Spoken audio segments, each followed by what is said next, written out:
ബ്രഹ്മാനന്ദം പരമസുഖദം കേവലം ജ്ഞാനമൂർത്തിം ദ്വന്ദ്വാതീതം ഗഗനസദൃശം തത്വമസ്യാദിലക്ഷ്യം ഏകം നിത്യം വിമലമചലം സർവധീ സാക്ഷിഭൂതം ഭാവാതീതം ത്രിഗുണരഹിതം സദ്ഗുരും തം നമാമി.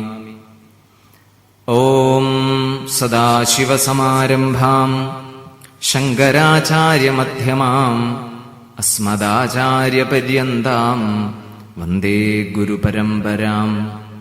യോന്തഃപ്രവിശ്യ മമ വാചമിമാം പ്രസുപ്താം സഞ്ജീവയത്യഖിലശക്തിധരസ്വധാംനാ അന്യാം ച ഹസ്തചരണശ്രവണത്വഗാദീൻ പ്രാണാന്നമോ ഭഗവതേ പുരുഷായ തുഭ്യം. ഹരി ഓം ശ്രീ ഗുരുഭ്യോ നമഃ. ഹരി ഓം. എല്ലാവർക്കും നമസ്കാരം. ആലുവ ദ്വൈതാശ്രമത്തിലെ സ്വാമി ശിവസ്വരൂപാനന്ദജി മഹാരാജാണ് ഇപ്പോൾ സംസാരിക്കാം എന്നറിയിച്ചിരുന്നത്. എന്തോ വ്യക്തമായ കാരണം അറിയില്ല അദ്ദേഹം എത്താൻ. ഇതുവരെ എത്തുമെന്ന് പ്രതീക്ഷിച്ചിട്ടും അദ്ദേഹം എത്താൻ വളരെയധികം സമയം വൈകുന്നതിൻ്റെ പേരിൽ സദസ്സ് വിരസമാകാതിരിക്കാൻ വേണ്ടിയാണ് സംഘാടകരെന്നെ ഈ പ്രവക്തൃ പീഠത്തിലേക്ക് അദ്ദേഹം വരുന്നതുവരെ ഈ വിഷയത്തെക്കുറിച്ച് സംസാരിക്കാൻ നിയോഗിച്ചിട്ടുള്ളത്. ഭാഗവതത്തിലെ 4-ാമത്തെ സ്കന്ധത്തിന്റെ ഒടുവിൽ 5 അധ്യായങ്ങളിലാണ് പുരഞ്ജനോപാഖ്യാനം എന്ന സന്ദർഭം അല്ലെങ്കിൽ എന്ന പ്രകരണം അവതരിപ്പിച്ചിട്ടുള്ളത്. ഭക്തിയെ, വൈരാഗ്യത്തെ, ജ്ഞാനത്തെ സംയോജിപ്പിച്ചുകൊണ്ട് എങ്ങനെയാണ് അധ്യാത്മവിജയം കൈവരിക്കേണ്ടതെന്ന് ഉദാഹരണസഹിതം വ്യക്തമാക്കുന്ന ഒരു പുരാണഗ്രന്ഥം മാത്രമല്ല, ഒരു വേദാന്ത ശാസ്ത്രവും കൂടിയാണ് ഭാഗവതം എന്ന നിലയ്ക്കാണ് നാം ഭാഗവത സമീക്ഷാ സത്ര ശ്രോതാക്കൾ അതിനെ വിലയിരുത്തുന്നതും സമീപിക്കുന്നതും. വൈരാഗ്യത്തെ അല്ലെങ്കിൽ വൈരാഗ്യത്തിന്റെ മാഹാത്മ്യത്തെ അധ്യാത്മജീവിത വിജയത്തിനും സാഫല്യസിദ്ധിക്കും വൈരാഗ്യം എത്രത്തോളം തുണയ്ക്കും എന്ന് ബോധ്യപ്പെടുത്തുന്ന അതിശ്രേഷ്ഠമായ നമ്മുടെയെല്ലാം ജീവിതത്തിന്റെ ഒരു നേർക്കാഴ്ചയായ ഭാഗമാണ് ഈ പുരഞ്ജനോപാഖ്യാനം, പുരഞ്ജനചരിതം. പ്രാചീന ബർഹിസ്, നാരദ മഹർഷി എന്നിവരുടെ സംഭാഷണ രൂപത്തിലാണ് ഈ ഭാഗം ശ്രീമദ് ഭാഗവതത്തിൽ അവതരിപ്പിച്ചിരിക്കുന്നത്.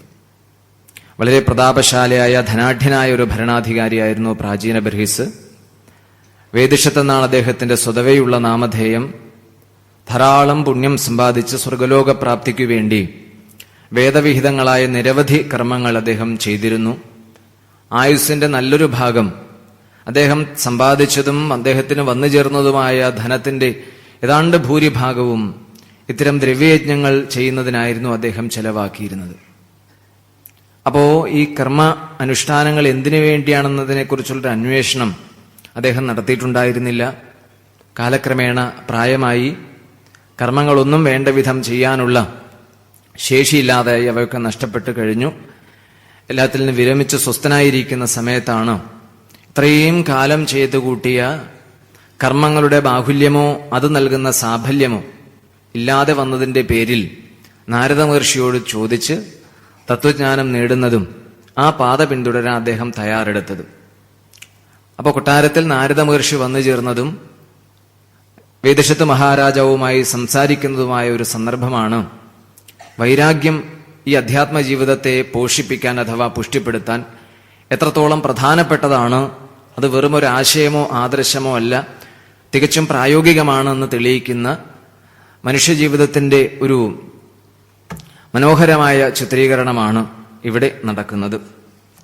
പ്രാചീന ബർഹിസിന്റെ ഒരു വിഷമസ്ഥിതി, വളരെ വിപുലവും മുന്തിയതുമായ നിരവധി കർമ്മങ്ങൾ ചെയ്തിട്ടും മനസ്സിന് വേണ്ടത്ര തൃപ്തിയോ നിറവോ പൂർണ്ണതയോ കൈവരാത്തതിന്റെ പേരിൽ അത് ലഭിക്കുന്നതിന് വേണ്ടി ഇനി എന്താണ് ചെയ്യേണ്ടത് എന്ന് നാരദ മഹർഷിയോട് ചോദിച്ചപ്പോൾ ഒരു ഉപമ അവതരിപ്പിച്ചുകൊണ്ടാണ് നാരദ മഹർഷി അതിന് മറുപടി പറയുന്നത്. ഇതിന്റെ തുടക്കവും അതായിരുന്നു. നൈമിഷാരണ്യത്തിൽ 85,000-ഓളം വരുന്ന വിപുലമായ സദസ്സായിരുന്നു സൂതന്റെ മുമ്പിലുണ്ടായിരുന്നത്. അവരും അഭിമുഖീകരിച്ചത് ഇതേ പ്രശ്നം തന്നെയാണ്. അവിടെ പരീക്ഷിത്തും ശുഗനും തമ്മിൽ സംസാരിച്ച അധ്യാത്മചിന്തകളെയും അതിന്റെ ഔന്നത്യത്തെയും കുറിച്ച് വിശദീകരിച്ച മഹർഷി തന്നെയാണ് അതിനുള്ളിൽ ഇത്തരമൊരു സംഭവം ചിത്രീകരിച്ചിരിക്കുന്നത്. അപ്പോൾ വേദിഷത്ത് മഹാരാജാവ് നിരന്തരം ഈ വാഗ്ദാനങ്ങളെ, വേദങ്ങൾ നൽകുന്ന വാഗ്ദാനങ്ങളെ പിന്തുടർന്ന പല പ്രവൃത്തികളും പുണ്യസമ്പാദനത്തിന് വേണ്ടി ചെയ്തിരുന്നു. അതിലേറിയതും അഗ്നികർമ്മങ്ങളായിരുന്നു ഇത്രേ. എന്നാൽ അതിലൊക്കെ ഈ ഹിംസാപരങ്ങളായ കർമ്മങ്ങളിലായിരുന്നു അദ്ദേഹത്തിന് കൂടുതൽ താല്പര്യം. ധാരാളം സാധു മൃഗങ്ങളെ ദേവപ്രീതിക്ക് വേണ്ടി അദ്ദേഹം ബലി നൽകിയിരുന്നു. ഈ ഒരു പ്രവണത അല്ലെങ്കിൽ ഈ ഒരു രീതി ഇന്ന് നമ്മുടെ ഈ സംസ്കൃത അല്ലെങ്കിൽ സംസ്കരിക്കപ്പെട്ട ഈ ഒരു പുതിയ കാലത്തും അങ്ങായി നിലനിൽക്കുന്നതായി നമുക്ക് കാണാം. മൃഗങ്ങളെ മാത്രമല്ല, മനുഷ്യരുടെ ശരീരത്തെ പോലും പീഡിപ്പിച്ചുകൊണ്ടോ ചില സ്ഥലങ്ങളിലൊക്കെ മനുഷ്യനെ കൊല ചെയ്തുകൊണ്ടോ ദേവപ്രീതി നടത്താൻ ഇന്നും ശ്രമം നടക്കുന്നുണ്ട്. അതൊക്കെ കേവലം പ്രാകൃതമായ ആചാരങ്ങളുടെ ഒരു ഭാഗമായി വേണം നാം കണക്കാക്കാൻ. ശാസ്ത്രം പഠിക്കുമ്പോൾ, ശാസ്ത്രതത്വങ്ങളൊക്കെ മനസ്സിലാക്കുമ്പോൾ ശരീരത്തെ ഉപദ്രവിച്ചുകൊണ്ടോ പീഡിപ്പിച്ചുകൊണ്ടോ ശരീരത്തെ ഉന്മൂലനം ചെയ്തുകൊണ്ടോ ഒരു തരത്തിലും ഒരു സാധനയ്ക്കും പുറപ്പെടരുതെന്നാണ് ശാസ്ത്രങ്ങളുടെ നിർദ്ദേശം. ഭഗവാൻ ഗീതയിൽ ഇക്കാര്യം വളരെ വ്യക്തമാക്കുന്നുണ്ട്. ഇപ്പൊ സാധാരണ ആരാധനാക്രമങ്ങളിലും അനുഷ്ഠാനങ്ങളിലും ഒക്കെ നമ്മൾ പുറപ്പെടുമ്പോൾ അല്ലെങ്കിൽ അതിൽ വ്യാപരിക്കുമ്പോൾ ഏതെങ്കിലും ഒരു പ്രതീകത്തെ അല്ലെങ്കിൽ ഒരു പ്രതിമയെ, ഒരു ചിത്രത്തെ, ഒരു മൂർത്തിയെ ഒക്കെ ആധാരമാക്കിയാണ് നമ്മുടെ അനുഷ്ഠാനങ്ങളൊക്കെ നടക്കുക. ഇതിന് കേന്ദ്രീകൃത സംവിധാനത്തിന് വേണ്ടിയായിരിക്കാം ഒരുപക്ഷെ ഇത്തരം രൂപങ്ങളോ നാമങ്ങളോ ഒക്കെ ആവിഷ്കരിക്കപ്പെട്ടത്. അപ്പൊ അതിൽ നിത്യവും പൂജ നടത്തുന്നുണ്ട്, അർച്ചന നടത്തുന്നുണ്ട്, വഴിപാടുകളൊക്കെ കഴിക്കണുണ്ട്, ക്ഷേത്രദർശനം നടത്തുന്നുണ്ട്, തീർത്ഥയാത്രയ്ക്ക് പോകുന്നുണ്ട്, ഇടയ്ക്ക് ഇങ്ങനെയുള്ള സത്താഹയജ്ഞങ്ങളിലോ സത്സംഗങ്ങളിലോ ഒക്കെ പങ്കെടുക്കുന്നുണ്ട്. അപ്പൊ ഇത്തരമൊരു മതപരമോ അല്ലെങ്കിൽ അനുഷ്ഠാനപരമോ ആയ ഒരു ശൈലി പലരും പിന്തുടരുന്നുണ്ട്. പക്ഷെ അതൊക്കെ ആവർത്തന സ്വഭാവമുള്ളതാണ്, വീണ്ടും വീണ്ടും ചെയ്യേണ്ടതാണ്. എന്തിന് 5ാം ക്ലാസ്സിൽ പഠിക്കുന്നു എന്ന് ചോദിച്ചാൽ ഇനി ഒരിക്കലും 5ാം ക്ലാസ്സിൽ പഠിക്കാതിരിക്കാനാണ് 5ൽ പഠിക്കേണ്ടതെന്ന് മറുപടി പറയുന്ന നിലയിലേക്ക് ഇത്തരം ആചരണ വ്യവസ്ഥകൾ അല്ലെങ്കിൽ അനുഷ്ഠാന ക്രമങ്ങൾ വീണ്ടും അതിലേക്ക് ഇടപെടാതിരിക്കാൻ, വീണ്ടും കടന്നു ചെല്ലാതിരിക്കാനുള്ള ഒരു ആന്തരികമായ പരിവർത്തനമോ വളർച്ചയോ ഉണ്ടാക്കുന്നതിന് വേണ്ടിയായി നാം അനുഷ്ഠിക്കേണ്ടതുണ്ട്. അപ്പൊ നമ്മൾ ഈശ്വരനെ കുറിച്ച്, ഈശ്വരന്റെ മഹത്വത്തെക്കുറിച്ചൊക്കെ സാധാരണ നിലയിൽ വാഴ്ത്തുമ്പോൾ, പുകഴ്ത്തുമ്പോൾ, കീർത്തിക്കുമ്പോൾ, അതിനെക്കുറിച്ചൊക്കെ സംസാരിക്കുമ്പോൾ ഏതെങ്കിലും ഒരു സ്ഥാനത്ത് അല്ലെങ്കിൽ ഒരു സ്ഥാപനത്തിൽ ഒരു പ്രത്യേക സ്ഥിതിയിലൊക്കെ ഈശ്വരന്റെ ഒരു ദിവ്യത്വമോ ഒരു സാന്നിധ്യമോ കൽപ്പിക്കാറുണ്ട്. അത് ആരംഭദശയിൽ വേണം.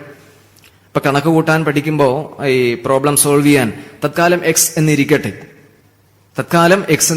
അതല്ല അവസാനം x is equal to dash എന്നതാണ് അതിന്റെ അന്തിമ നിർണയം. ഇതുപോലെ താത്കാലികമായി നമുക്ക് മുന്നേറാൻ ഒരു പ്രാഥമികമായ ആവശ്യം അല്ലെങ്കിൽ പ്രാഥമികമായ ഒരു രീതി അവലംബിക്കാനുള്ളതുകൊണ്ട് ഏതെങ്കിലും മൂർത്തിയോ ഏതെങ്കിലും ചിത്രമോ അല്ലെങ്കിൽ കുടുംബപരമായി നമുക്ക് കൈവന്നിട്ടുള്ള ഉപാസനാ സമ്പ്രദായമോ സ്വീകരിക്കുന്നതിൽ തെറ്റില്ല. പക്ഷെ അതിൽ മാത്രം ഒഴുകാനല്ല ഭാഗവതം പോലെയുള്ള ശാസ്ത്രങ്ങളോ അതിന് ഉപരിയുള്ള ദാർശനിക ഗ്രന്ഥങ്ങളോ നമ്മെ പഠിപ്പിക്കുന്നത്.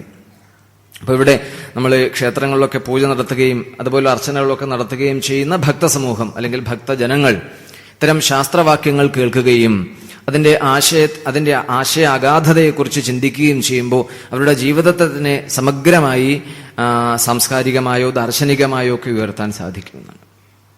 ഇപ്പോൾ പറയുന്ന ഒരു ഭാഗത്ത് ഈശ്വരീയ സാന്നിധ്യത്തെക്കുറിച്ച് കൃഷ്ണൻ അർജുനനോട് സംസാരിക്കുന്ന ഘട്ടങ്ങളിൽ പല സ്ഥലത്തും ഈശ്വര സർവഭൂതാനാം ഹൃദയശേ അർജുന തിഷ്ഠതി ഇങ്ങനെ ഒരു വാക്യം നമുക്ക് കാണാം.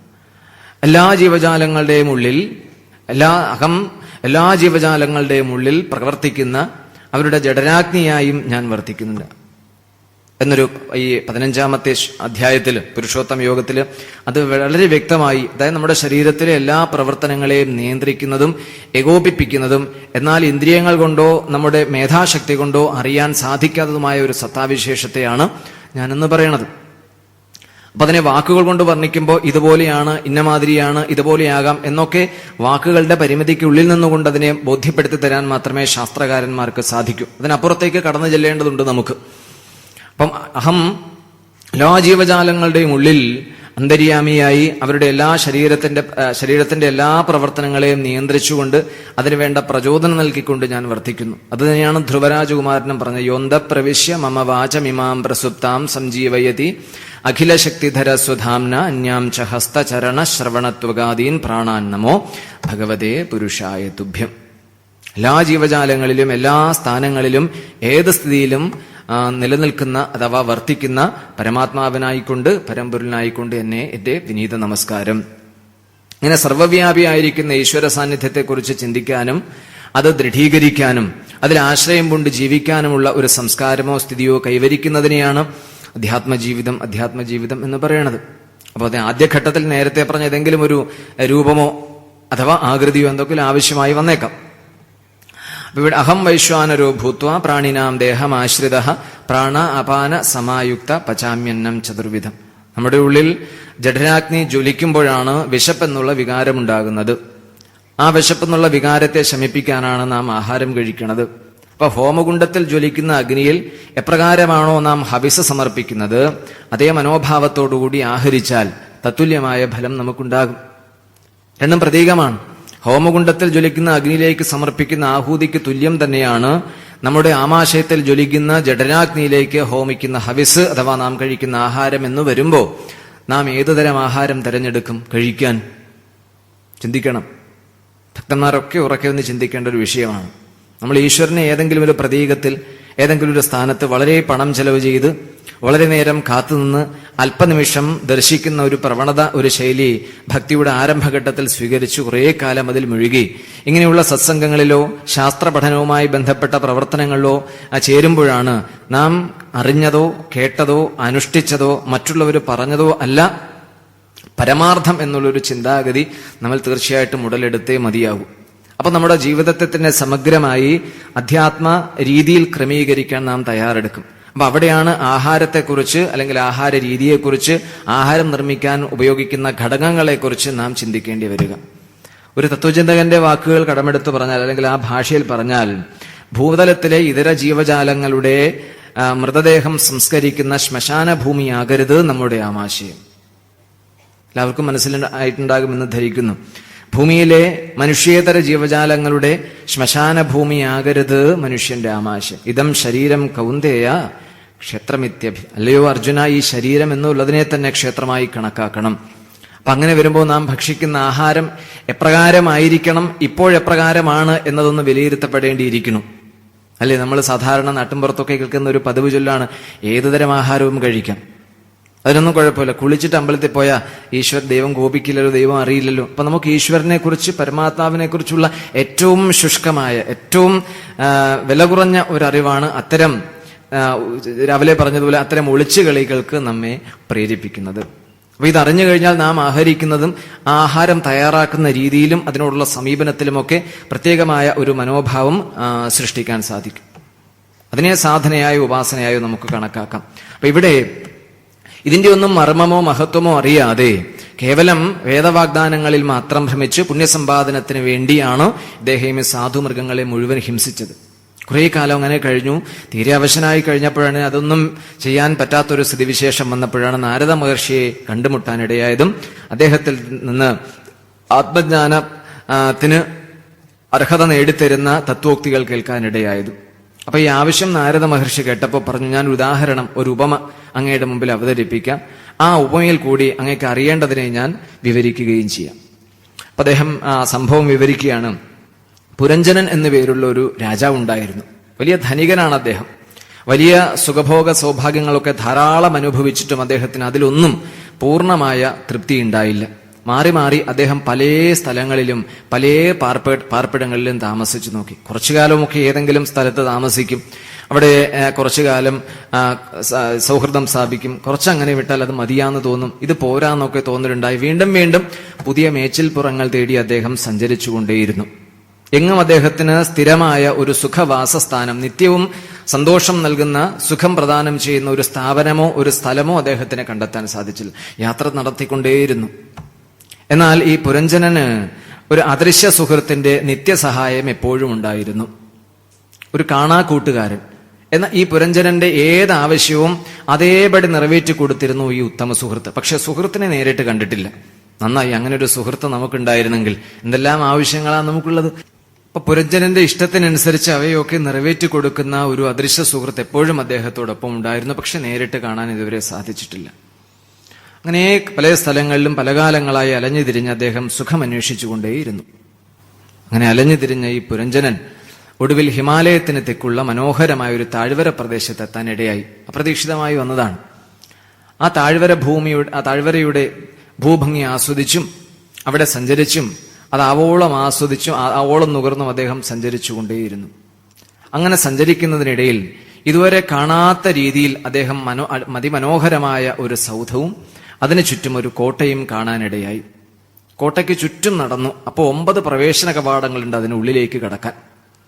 ചുറ്റും നടന്ന് അതിന്റെ പ്രധാന മുഖ കവാടത്തിലെത്തിയപ്പോ താൻ ഇതുവരെ കണ്ടിട്ടില്ലാത്ത, സ്വപ്നം പോലും കണ്ടിട്ടില്ലാത്ത അതിസുന്ദരമായ ഒരു മണിമാളികയും അതിന്റെ ചുറ്റുപാടും. അതിനെക്കുറിച്ച് വർണ്ണിക്കാൻ വാക്കുകളില്ല. സ്വർണ്ണ താഴികക്കുടങ്ങളുണ്ട്. അതിലെ കൊത്തുപണികളൊക്കെ അതിവിദഗ്ധമാണ്, സൂക്ഷ്മമാണ്. പിന്നെ ഒരു ചെറിയ കുളം കാണാം. അതിൽ പല വർണ്ണത്തിലുള്ള താമര പുഷ്പങ്ങളുണ്ട്. അത്ര സാധാരണ 1-2 നിറത്തിലുള്ള പുഷ്പങ്ങൾ നിറമുള്ള താമര പുഷ്പങ്ങൾ നമ്മൾ കണ്ടിട്ടുണ്ടാകാം. ബാക്കിയൊക്കെ ചിലത് കേട്ടിട്ടുണ്ടാകാം കവിതകളിലോ ചില കൃതികളിലോ. അപ്പൊ പല വർണ്ണത്തിലുള്ള താമര പുഷ്പങ്ങൾ നിറഞ്ഞിരിക്കുന്ന ജലാശയം, പല വർണ്ണത്തിലുള്ള ചിറകുകളുള്ള പക്ഷികൾ, പലതരത്തിൽ പാടുന്ന കിളികൾ, മയിൽപീലിയിൽ തന്നെ പലതരത്തിലുള്ള വർണ്ണരാജികൾ, പൂങ്കാവനം, ചെറിയ വനം, വലിയ വൃക്ഷങ്ങൾ, വള്ളിപ്പടർപ്പുകൾ എന്നുവേണ്ട സസ്യത്തിന്റെയും ചെറിയ പക്ഷികളുടെയും ചെറിയ സാധുമൃഗങ്ങളുടെയും ഒരു സങ്കലിത സ്ഥാനം അദ്ദേഹത്തിന് കാണാനിടയായി. ഇതിനു ചുറ്റും എത്ര മനോഹരവും ഗംഭീരവുമാണ് ഈ കെട്ടിടത്തിന്റെയും ചുറ്റുപാടുകളുടെയും ആവിഷ്കരണം. ആ കെട്ടിടത്തിന്റെ മാസ്മരിക ഭംഗി ആസ്വദിച്ച് പ്രധാന കവാടത്തിൽ ഉറ്റുനോക്കി നിൽക്കുമ്പോഴാണ് അതിസുന്ദരിയായ ഒരു യുവതിയെ കാണാനിടയായത്. അങ്ങനെ ഒരു യുവതിയെയും താൻ ഇതുവരെ കണ്ടിട്ടില്ല. എത്രയോ പേരെ താൻ കണ്ടിരിക്കുന്നു. കണ്ണെടുക്കാതെ ഉറ്റുനോക്കി നിൽക്കാൻ പാകത്തിന് ആകർഷണീയതയുള്ള ഒരു സൗന്ദര്യധാമത്തെയും ഈ യാത്രകാലത്ത് ഒരിക്കലും തനിക്ക് കാണാൻ സാധിച്ചിട്ടില്ല. അതുകൊണ്ട് അത്ഭുതത്തോടും അതിലേറെ ആകർഷണീയതയോടും കൂടി ആ സുന്ദരിയെ തന്നെ ഉറ്റുനോക്കി പരിജനങ്ങളൊക്കെ കൂടെയുണ്ട്.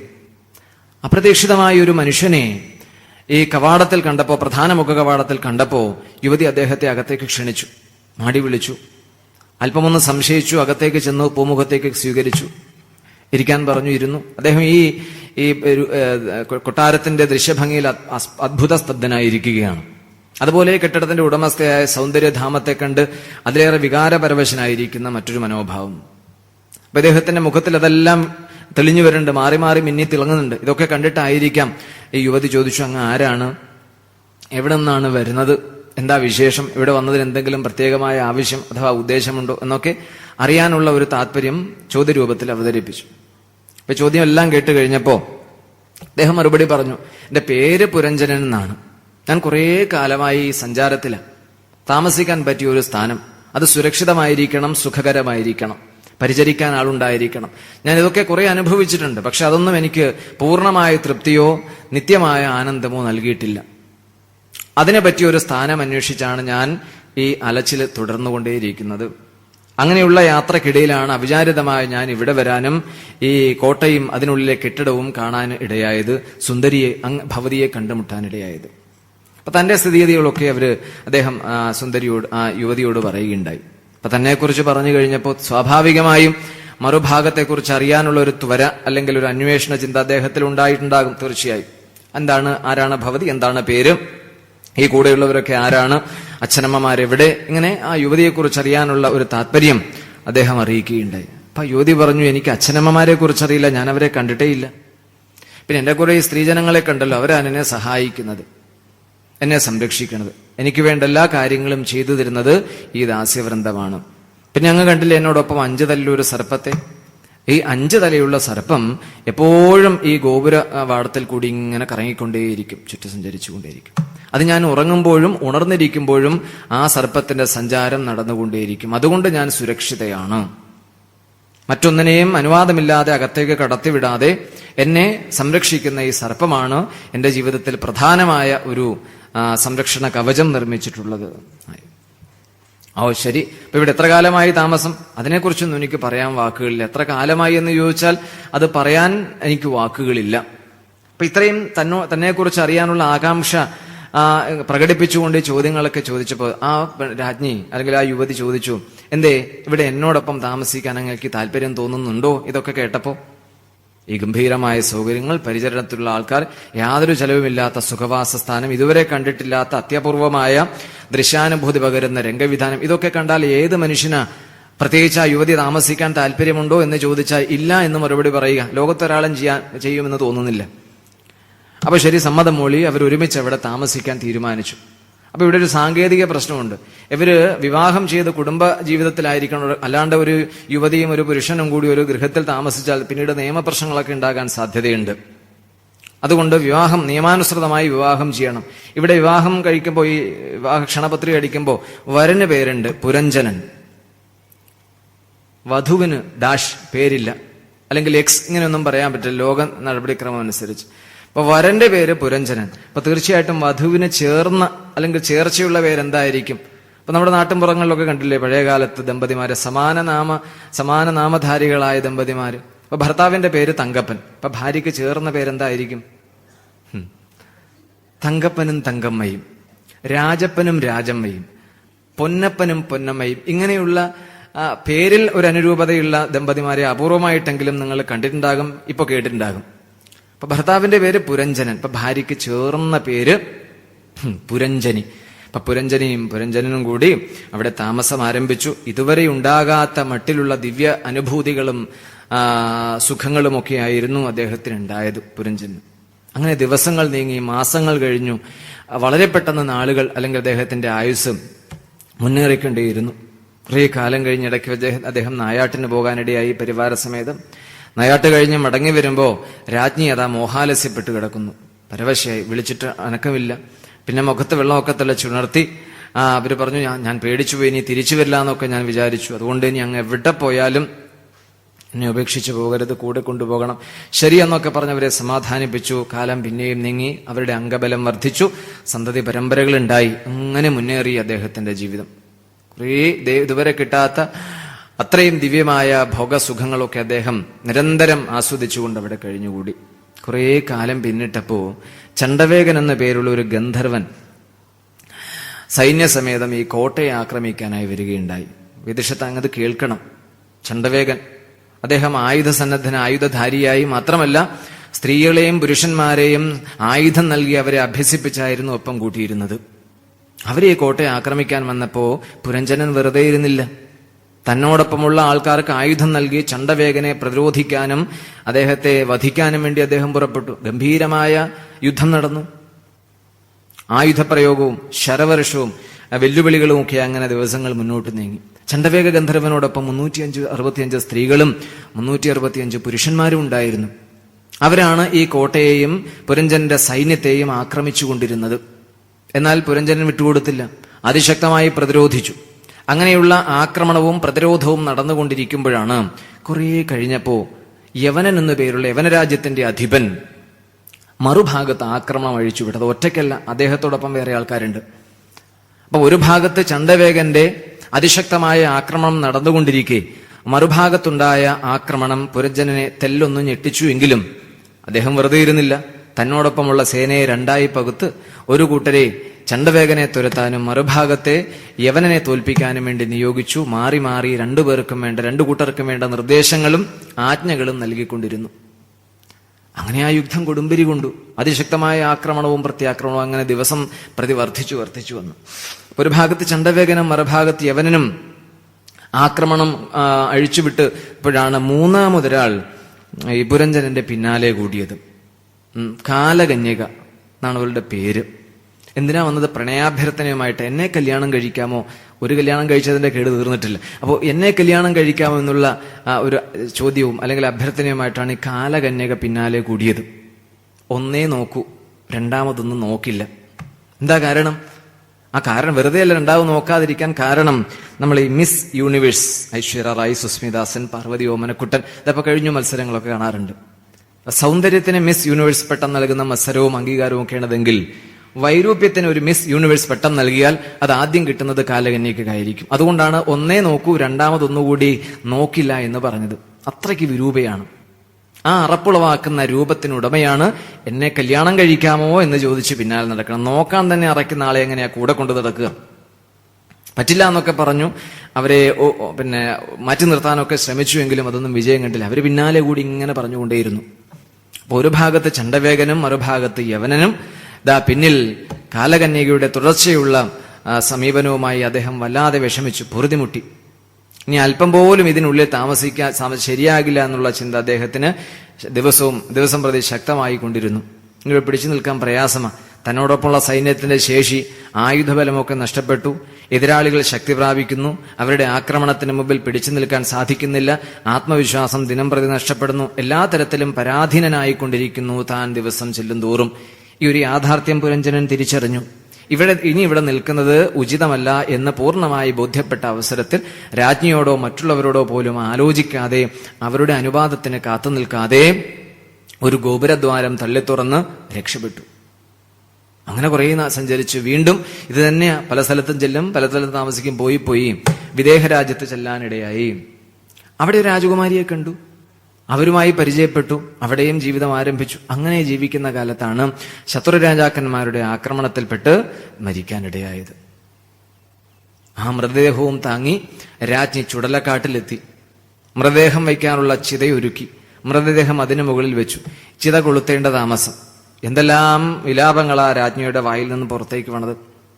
കണ്ടിട്ടില്ലേ? മരണ വീട്ടിൽ ചെന്നാൽ എന്തെല്ലാം ശബ്ദ കോലാഹലങ്ങൾ അവിടെ ഉണ്ടാകാം. ഇതുവരെ തിരിഞ്ഞു നോക്കാത്ത മക്കളും ബന്ധുക്കളും സുഹൃത്തുക്കളും അയൽവാസികളും ചുടുനെടുവീർപ്പുകളും വിലാപങ്ങളുമായി അവിടെ തടിച്ചുകൂടുന്നത് കാണാം. അവിടെ എന്ത് ആത്മാർത്ഥതയും എന്ത് സ്നേഹവുമാണ് അവിടെ ഉള്ളത്. അത് മാത്രമല്ല, ഞാൻ ആരെയും പരിഹസിക്കുകയാണെന്ന് വിചാരിച്ചു പോകരുത്.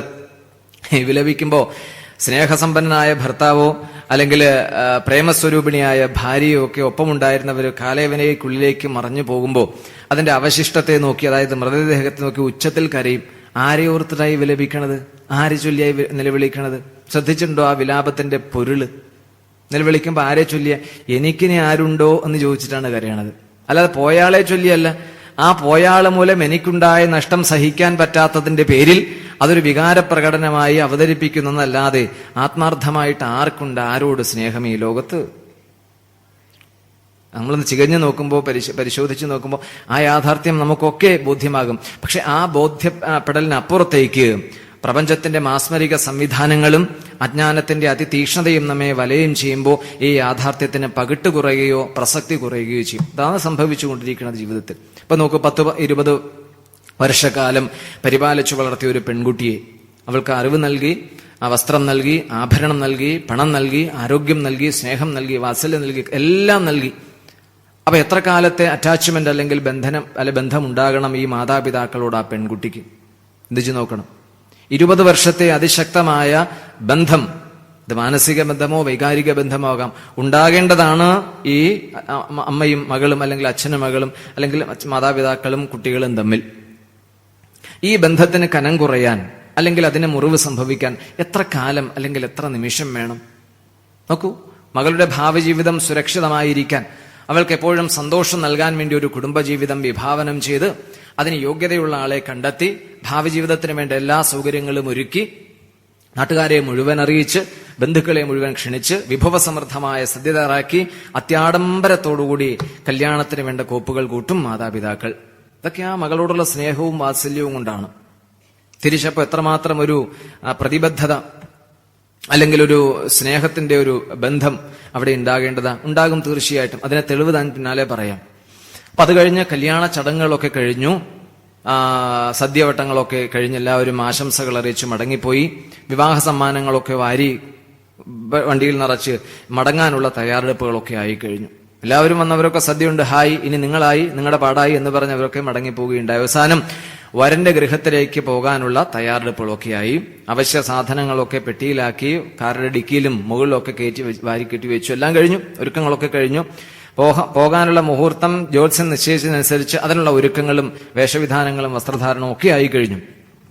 എല്ലാം കഴിഞ്ഞ് യാത്ര പുറപ്പെടാനുള്ള സമയം എല്ലാവരും പെൺകുട്ടിയെ, അതായത് ഇപ്പോഴത്തെ വധുവിനെ, ഈ അച്ഛനമ്മമാരുടെ മകളെ കൂട്ടിക്കൊണ്ടുവന്ന് വാഹനത്തിലേക്ക് പ്രവേശിപ്പിക്കാൻ തുടങ്ങുമ്പോ രംഗമാകെ മാറും. അവിടെ സെന്റിമെന്റ്സ് വർക്കൗട്ട് ചെയ്യും. ആകെ ഒരു വികാരഭരിതമായ, ഇവിടെ ഇരിക്കുന്നതിൽ ഏതാണ്ട് 95% പേരും ഈ രംഗത്ത് അഭിനയിച്ചിട്ട് കടന്നുപോയിട്ടുള്ളവരാണ്. അല്ലെങ്കിൽ ഇനി കുറെ പേര് അതിനുവേണ്ടി കാത്തിരിക്കുന്നവരാണ് ഈ കൂട്ടത്തിൽ.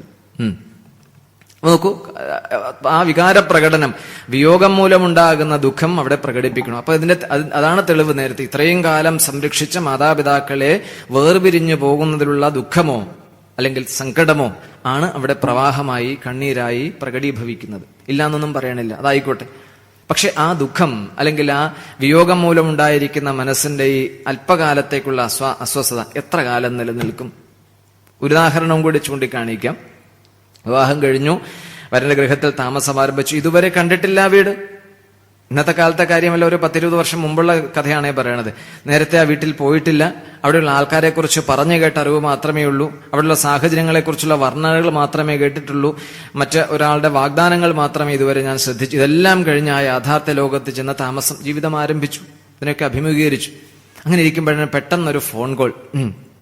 അച്ഛനമ്മമാർക്ക് പെട്ടെന്ന് ചിക്കുൻ ഗുനിയ പിടിപെട്ടു, മുട്ട് വളയില്ല, അങ്ങനെ നിവർന്നിരിക്കും ഏണി പോലെ.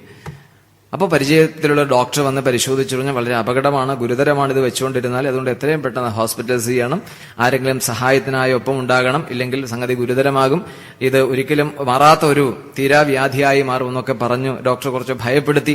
ഉടനെ ഫോൺ എടുത്തു, മകളുടെ ഫോണിലേക്ക് ഡയൽ ചെയ്തു. വരുന്ന മറുപടി എന്തായിരിക്കും? ഞാൻ പറയാതെ നിങ്ങൾക്കൊക്കെ ഊഹിക്കാം എന്തായിരിക്കും. അപ്പൊ ഈ സ്നേഹത്തിന്റെ ആത്മാർത്ഥതയുടെയും ഈ ബന്ധത്തിന്റെ കനം കുറയാൻ അല്ലെങ്കിൽ അത് മുറിയാൻ എത്ര കാലം വേണ്ടി വന്നു? അതായത് മനസ്സ് എവിടെയാണോ ആശ്രയം കാണുന്നത്, എവിടെ നിന്നാണ് തന്റെ സുഖം അല്ലെങ്കിൽ സൗകര്യം, സംരക്ഷണം ഇതൊക്കെ ലഭിക്കുന്നത് എന്ന സ്ഥാനത്തേക്ക് ഉള്ള മനസ്സിന്റെ ചായ്വിനെയാണ് സാധാരണ നിലയിൽ നാം സ്നേഹം എന്നൊക്കെ വിശേഷിപ്പിക്കുന്നത്, പറയണത്. അത് കഴിഞ്ഞ കുറെ കാലം അവിടെ ജീവിക്കുമ്പോഴാണ് തട്ടിപ്പ് മനസ്സിലാക്കണത്. ഈ പറഞ്ഞ മാതിരി ഒന്നുമല്ല കാര്യങ്ങളുടെ പോക്ക് എന്ന ബോധ്യം വരുമ്പോ പിന്നീട് ഈ സ്നേഹം അല്ലെങ്കിൽ ആരാധന, ഈ മനസ്സിന്റെ ചായ്വ് എവിടേക്ക് തിരിയും?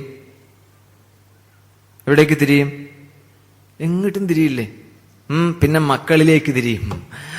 പിന്നെ അവരെ ശുശ്രൂഷിച്ച് അവരെ വളർത്തി വലുതാക്കി അവരിൽ കൂടിയെങ്കിലും ഭാവിയിൽ ഒരു സംരക്ഷണം ഉണ്ടാകുമെന്ന് വിചാരിച്ച് അവസാന കാലത്തെങ്കിലും ഒരു സമാധാനം കിട്ടുമെന്ന് പ്രതീക്ഷിച്ച് അവരോടൊപ്പം ജീവിക്കാൻ തയ്യാറെടുക്കും. ശരി, കുറച്ചു കഴിഞ്ഞ് അവർ വളർന്നു, അവർ പഠിച്ചു, അവർക്ക് നല്ല ഉദ്യോഗം കിട്ടി, നല്ല വരുമാനമായി, നല്ല കുടുംബജീവിതത്തിലേക്ക് പ്രവേശിക്കാനുള്ള അവസരം സംജാതമായി. അതിലേക്ക് കഴിയുമ്പോൾ അമ്മയ്ക്കും അച്ഛനും ടാറ്റ, പിന്നെ കാണാം. അത് കഴിഞ്ഞിട്ടും അവസാനിക്കണില്ല മനുഷ്യന്റെ ഈ മോഹം അല്ലെങ്കിൽ ബന്ധം. പിന്നെ പ്രതീക്ഷ എവിടെയാ?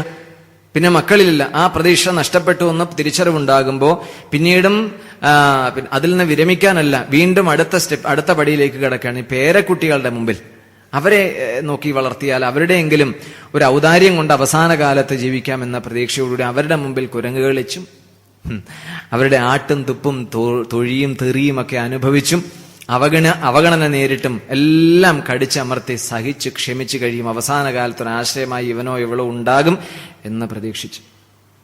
അവർ വളർന്നു, അവർ വലുതായി. Hi grandma, hi. രണ്ടുപേർക്കും ടാറ്റ പറഞ്ഞ് അവരവരുടെ സ്വപ്നലേഖത്തേക്ക് പറഞ്ഞു പോയി കഴിയുമ്പോഴാണ് അപ്പോഴേക്ക് ഏതാണ്ട് ജീവിതത്തിലെ 2/3 ഭാഗവും കഴിഞ്ഞിട്ടുണ്ടാകും. അപ്പൊ നമ്മൾ പറയും ഇനി എല്ലാം ഗുരുവായൂരപ്പന്റെ കയ്യിൽ, രാമകൃഷ്ണ ഗോവിന്ദ, ഇനിയുള്ള കാലം. അപ്പൊ ഇത്രയും കാലം ആരായിരുന്നു നമ്മെ സംരക്ഷിച്ചിരുന്നത്, ആരായിരുന്നു നമ്മെ നയിച്ചിരുന്നത് എന്ന തിരിച്ചറിവായിരിക്കണം നമ്മുടെ ജീവിതത്തെ നയിക്കേണ്ടത്. അതുകൊണ്ട് കുട്ടികളോട്, നമ്മുടെ ബന്ധുജനങ്ങളോട്, സുഹൃത്ത് വൃന്ദത്തോട്, അയൽവാസികളോട് ഒന്നും, നമ്മുടെ സഹജീവികളോടൊന്നും ഒരു തരത്തിലും സ്നേഹത്തോടെയോ അല്ലെങ്കിൽ ബഹുമാനത്തോടെയോ പെരുമാറരുത്, ഇടപഴകരുതെന്ന് അർത്ഥമില്ല.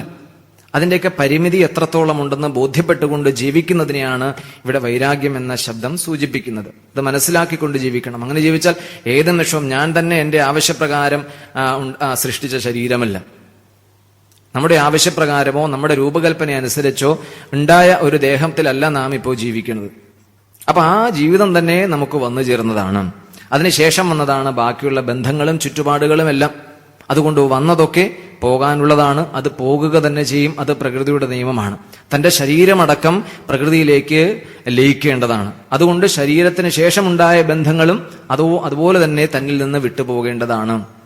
ഈ ഒരു യാഥാർത്ഥ്യം തിരിച്ചറിയുക മാത്രമല്ല, അത് ദൃഢീകരിക്കുകയും ചെയ്യേണ്ടത് ലോകജീവിതത്തിൽ സമാധാനം ലഭിക്കാനുള്ള ഒരു മാർഗമായി വേണം കണക്കാക്കാൻ, കരുതാൻ. രാജ്ഞി വിലാപം വളരെ ഉച്ചത്തിൽ ഇങ്ങനെ പറഞ്ഞുകൊണ്ടിരിക്കുമ്പോഴാണ് അപ്രതീക്ഷിതമായി ഒരു ബ്രാഹ്മണശ്രേഷ്ഠൻ അതുവഴി വരാനിടയായത്. അപ്പൊ രാജ്ഞിയുടെ ഈ വിലാപമൊക്കെ കണ്ടപ്പോ, എന്താണ് രാജകുമാരി നിനക്ക് സംഭവിച്ചത്, നീ എന്തിന്റെ പേരിലാണ് ഇത്രയും ഉച്ചത്തിൽ കരയണതെന്നൊക്കെ ചോദിച്ചു. അപ്പോൾ ഈ രാജ്ഞി ഉണ്ടായ കാര്യങ്ങളൊക്കെ, എൻ്റെ ഭർത്താവിന്റെ അകാല വിയോഗം, അതുമൂലം തനിക്കുണ്ടായ നഷ്ടം, ഇതിങ്ങനെയുള്ള പല കാര്യങ്ങളും രാജ്ഞി വളരെ ദുഃഖിതയായി ആ ബ്രാഹ്മണശ്രേഷ്ഠനോട് പങ്കുവയ്ക്കുകയുണ്ടായി. അതെല്ലാം കേട്ടുകഴിഞ്ഞപ്പോൾ വളരെയധികം സമാഹിത മനസ്സോടുകൂടി എല്ലാം കേട്ടുകഴിഞ്ഞ ഈ ബ്രാഹ്മണശ്രേഷ്ഠനും ഈ രാജകുമാരിയും കാര്യങ്ങളുടെ ഗൗരവം അതിന്റെ പിന്നാമ്പുറം വെളിപ്പെടുത്തിക്കൊണ്ട് സമാശ്വസിപ്പിക്കുന്നതാണ് അതിന്റെ ഏറ്റവും മർമ്മപ്രധാനമായ രംഗം. ഇതുപോലെ എല്ലാ സന്ദർഭങ്ങളിലും പരമമായ തത്വത്തെ മുൻനിർത്തിക്കൊണ്ടുള്ള നിർവചനങ്ങളോ വ്യാഖ്യാനങ്ങളോ അവതരണങ്ങളോ ഇവിടെ ഈ ഒരു രീതിയിലാണ് ചർച്ച ചെയ്യുന്നതും ചിത്രീകരിക്കുന്നതും. അവനവന്റെ ആത്മസ്ഥിതിയെക്കുറിച്ചുള്ള നിരന്തരമായ അന്വേഷണവും അത് കണ്ടെത്താൻ ശാസ്ത്രവാക്യങ്ങളും ആചാര്യവൃന്ദവും നൽകുന്ന സഹായങ്ങളും ആ പാതയിൽ സഞ്ചരിക്കുന്നവർക്ക് ജീവിതത്തിൽ ഉണ്ടായിരിക്കേണ്ട ലക്ഷ്യങ്ങളും ലക്ഷണങ്ങളും അത് കൊണ്ട് നേടിയെടുക്കേണ്ട പരമമായ അവസ്ഥാവിശേഷത്തെയും കുറിച്ച് സമഗ്രമായി അദ്ദേഹം സംസാരിക്കുകയുണ്ടായി. ബൗദ്ധിക മണ്ഡലത്തിൽ തോന്നുന്ന തെറ്റിദ്ധാരണകളോ അബദ്ധധാരണകളോ ആണ് സംസാരത്തിൽ നിരന്തരം നമ്മെ പിടിച്ചു നിർത്തുന്ന അടിസ്ഥാനമായ ഘടകം. അത് തിരിച്ചറിയാൻ ബുദ്ധിക്ക് വേണ്ടത്ര തെളിച്ചമുണ്ടാകണം, തെളിമയുണ്ടാകണം. ആ തെളിച്ചമുണ്ടാകുന്നതിന് മനസ്സിൽ നല്ല സങ്കല്പങ്ങളും നല്ല ചിന്തകളും രൂപപ്പെടേണ്ടതുണ്ട്. അതിനുവേണ്ടിയായിരിക്കണം ബാഹ്യകർമാനുഷ്ഠാനങ്ങളെ ദിവ്യമായോ പവിത്രമായോ നാം ആചരിക്കേണ്ടത്. അപ്പൊ നിരന്തരം ദിവ്യമായ ഈ ജീവിത രീതി അവലംബിക്കുമ്പോൾ ക്രമേണ മനസ്സ് അതിന്റെ ഒത്തവണ്ണം പാകപ്പെട്ടു വരും. നമ്മുടെ സംഭാഷണത്തിൽ കേവലം 5 മിനിറ്റ് അല്ലെങ്കിൽ 10 മിനിറ്റ് നീണ്ടുന്ന പ്രാർത്ഥനയല്ല ആവശ്യം. നിരന്തരമായ ഈ നാമസ്മരണയിൽ നൽകുന്ന നാമജപത്തിൽ കൂടി പവിത്രത കൈവരിക്കുന്ന മനസ്സിൽ കൂടി മാത്രമേ നമുക്ക് തത്വചിന്താ തലത്തിലേക്കോ മേഖലയിലേക്കോ കടന്നു പോകാൻ സാധിക്കൂ എന്നൊരു യാഥാർത്ഥ്യവും കൂടി ഇവിടെ സൂചിപ്പിക്കുന്നുണ്ട്. അപ്പോൾ അവസാനം രാജ്ഞി സമാധാന ചിത്തയായി വളരെ സന്തോഷവതിയായി തീർന്നു എന്ന് പറഞ്ഞുകൊണ്ട് ആ ഭാഗം ഉപസംഹരിക്കുമ്പോൾ നാരദ മഹർഷിയോട് പുരഞ്ജനൻ ചോദിച്ചു, വേദശത്ത് മഹാരാജാവ് ചോദിച്ചു, ഇങ്ങനൊരു കഥ, എന്നോ നടന്ന ഒരു സംഭവം ഇതേ രീതിയിൽ അങ്ങ് എന്നോട് പറയാൻ കാരണം എന്താ? അങ്ങ് കേവലം കഥ പറയുന്ന ആള് മാത്രമല്ല, അതിലൊരു കാര്യമുണ്ടാകും. എന്താണ് ഇതിന്റെ സന്ദേശം, ഇത് ഉൾക്കൊള്ളുന്ന ആശയം എന്താണ് എന്നെനിക്ക് വിശദീകരിച്ചു തരാമോ എന്ന് ചോദിച്ചപ്പോൾ അക്കമിട്ട് നിരത്തി പുരഞ്ജനോപാഖ്യാനത്തിന്റെ താത്വിക താത്പര്യം നാരദമുനി വെളിപ്പെടുത്തുകയാണ്. ഈ പുരഞ്ജനൻ എന്ന് പറഞ്ഞാൽ എന്താണെന്നറിയാമോ? നമ്മിലെ ജീവത്വത്തെ അല്ലെങ്കിൽ ജീവഭാവത്തെയാണ് ഇതുകൊണ്ട് സൂചിപ്പിക്കുന്നത്. ആത്മാവിന്റെ പ്രതിരൂപം. ആ പ്രതിരൂപത്തെയാണ് ഇവിടെ ജീവനായി പുരഞ്ജനനായി ചിത്രീകരിച്ചിരിക്കുന്നത്. ആ ജീവൻ ഇതുവരെ തന്റെ സ്വരൂപത്തെ പ്രാപിച്ചിട്ടില്ല, അറിഞ്ഞിട്ടില്ല. അതാണ് അവിജ്ഞാത സഖാവ്. ഒരിക്കലും കണ്ടിട്ടില്ലാത്ത ഒരു അദൃശ്യ സുഹൃത്തിന്റെ സാന്നിധ്യവും സഹായവും പുരഞ്ജനൻ എപ്പോഴും ഉണ്ടായിരുന്നു.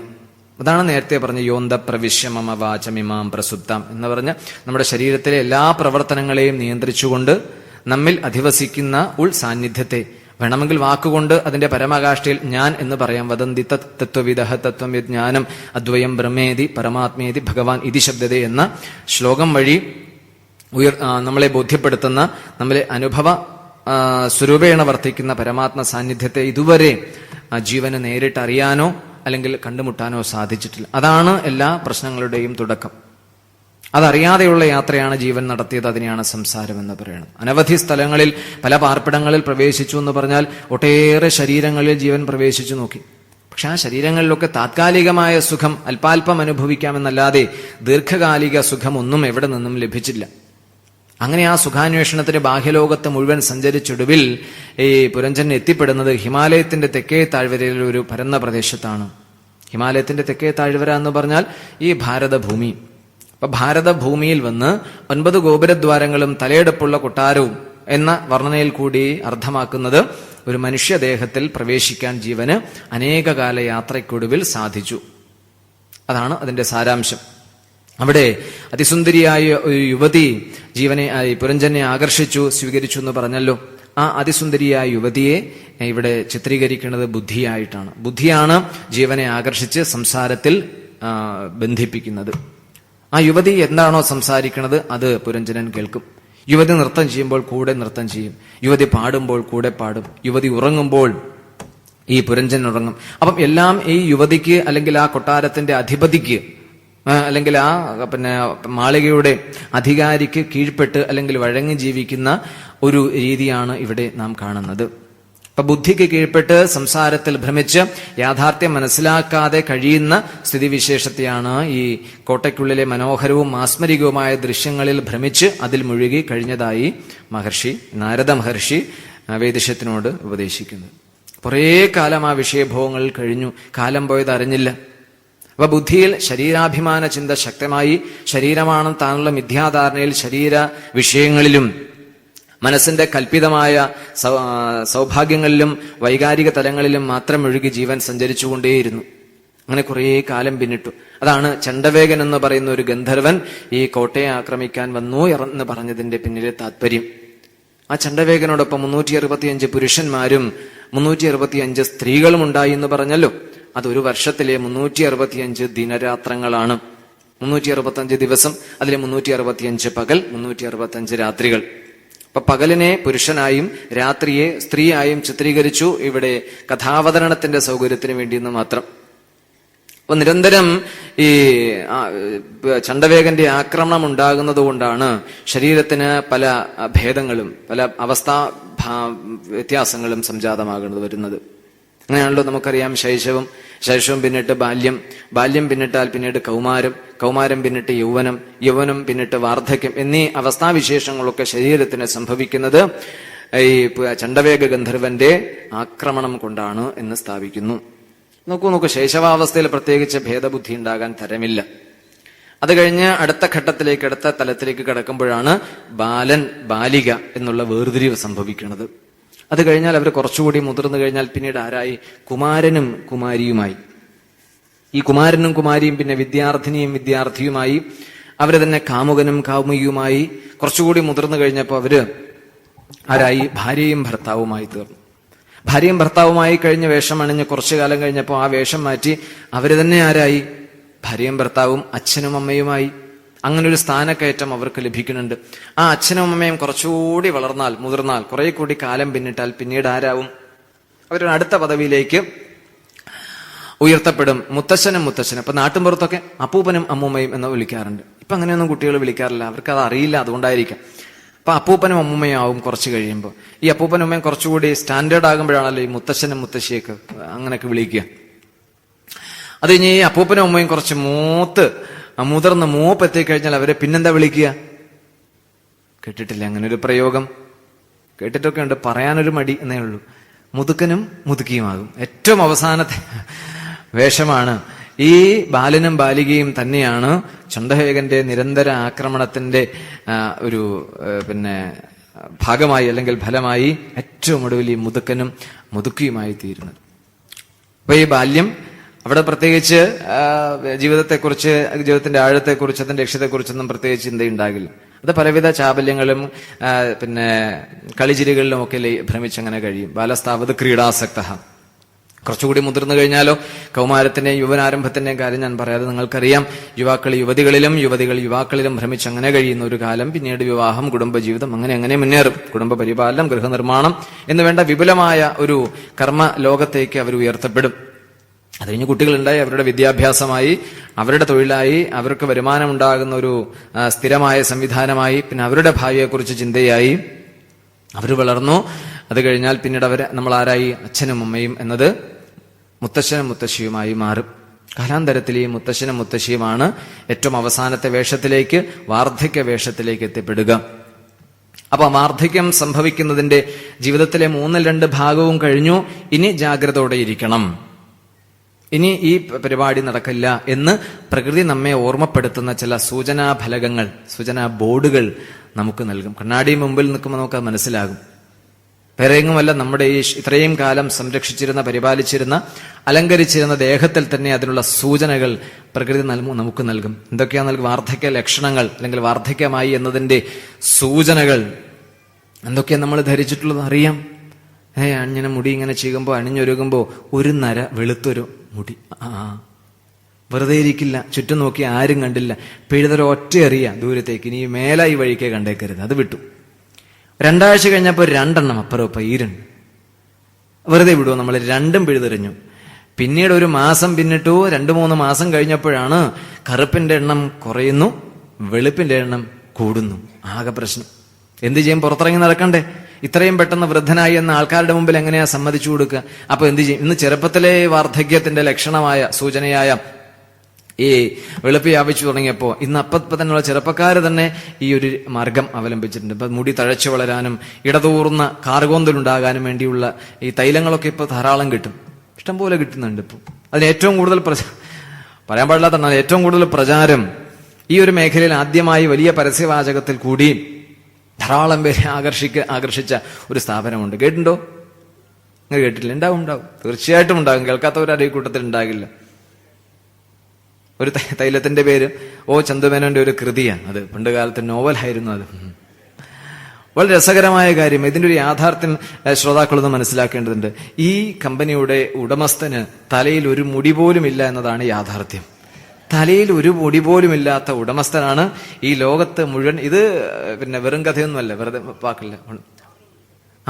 എന്നിട്ട് മുടി ഇങ്ങനെ തഴച്ചു വളരും, പനങ്കൊല പോലെ ഇങ്ങനെ ഉണ്ടാവുന്ന ആൾക്കാർ ഇത് മുഴുവൻ മേടിച്ച് തലയിൽ തേച്ച് എന്നിട്ട് അവരുടെ മുമ്പിൽ ചെല്ലുമ്പോൾ അവരെന്തെങ്കിലുമൊക്കെ ഉടായിപ്പ് പറഞ്ഞ് നമ്മളെ വട്ടം ചുറ്റിക്കും. എന്തിനും ഈ ഉപഭോക്താവിന്റെ തലയിലാണല്ലോ അതിന്റെ ഉത്തരവാദിത്വം മുഴുവൻ ആരും വെച്ച് കെട്ടുക. പോട്ടെ, അതല്ല വിഷയം. അപ്പോ മുടി ഓരോന്നോരോന്നായി വെളുത്തു തുടങ്ങുമ്പോൾ അതിന്റെ എണ്ണം കൂടുമ്പോൾ നമ്മൾ അതിനെ അംഗീകരിക്കാതെ ചെറുത്തു നിൽക്കാൻ ഒരു പ്രയോഗം നടത്തും. അതുകൊണ്ടും വഴിയില്ലെങ്കിൽ ഗോദ്രേജ് ഡൈ, കറുപ്പ് പുരട്ടി വെളുപ്പിനെ കറുപ്പാക്കും. ശരി. പിന്നീട് കുറച്ച് ദിവസം കഴിഞ്ഞപ്പോഴാണ് പല്ലിന്റെ എണ്ണം ഓരോന്നോരോന്നായി കുറയണത്. പഴയതുപോലെ കടിച്ചു വലിക്കാനൊന്നും പറ്റണില്ല. അപ്പൊ അത് കൂടുതൽ വിഷമമായി. ഓരോന്നോരോന്ന് ഇളകി കുറച്ച് കഴിഞ്ഞപ്പോൾ അത് ആടി, പിന്നെ അത് ഓരോന്ന് ഊർന്ന് വീഴാൻ തുടങ്ങി. അപ്പൊ എന്താ ചെയ്തത്? നേരെ ദന്ത ഡോക്ടറെ ചെന്ന് കണ്ടു. അയാൾ കാര്യങ്ങളൊക്കെ പറഞ്ഞപ്പോ എന്നാ ശരി, ഓരോന്നോരോന്നായിട്ട് മാറ്റാം. കുറച്ചപ്പോ ഈ കുഴിയലിന്റെ എണ്ണം, അതിന്റെ വേഗത കൂടുക. ഓരോന്നോരോന്ന് വെക്കുന്നത് ബുദ്ധിമുട്ടായതുകൊണ്ട് അവസാനം അദ്ദേഹത്തിന്റെ നിർദ്ദേശപ്രകാരം 2 ഭാഗത്തെ പല്ല് മൊത്തത്തിൽ പറിച്ചു മാറ്റി 2 സെറ്റ് പല്ല് ഫിറ്റ് ചെയ്യാൻ തീരുമാനിച്ചു. വെറുതെയാണോ നമ്മളോട് കളി? അപ്പൊ ഓരോന്നോരോന്നായി എണ്ണുന്ന ഓരോന്നെടുത്ത് വെക്കുന്നതിനേക്കാൾ നല്ലത് 2 സെറ്റ് എടുത്ത് വെച്ചാൽ പല്ല് തേക്കാനൊക്കെ സൗകര്യമാണ്. എളുപ്പം കൈ വെച്ച് പല്ല് തേക്കാം, മറ്റേത് ഇങ്ങനെയൊക്കെ വെച്ച് ഉരയ്ക്കണ്ട്. അപ്പൊ അത് വേണ്ട. അതുകൊണ്ട് വെപ്പ് പല്ല് വെക്കാൻ തീരുമാനിച്ചു. ഇപ്പൊ നോക്കി, കുട്ടികളൊക്കെ ഗൾഫിലുണ്ട്, നല്ല വരുമാനമുണ്ട്.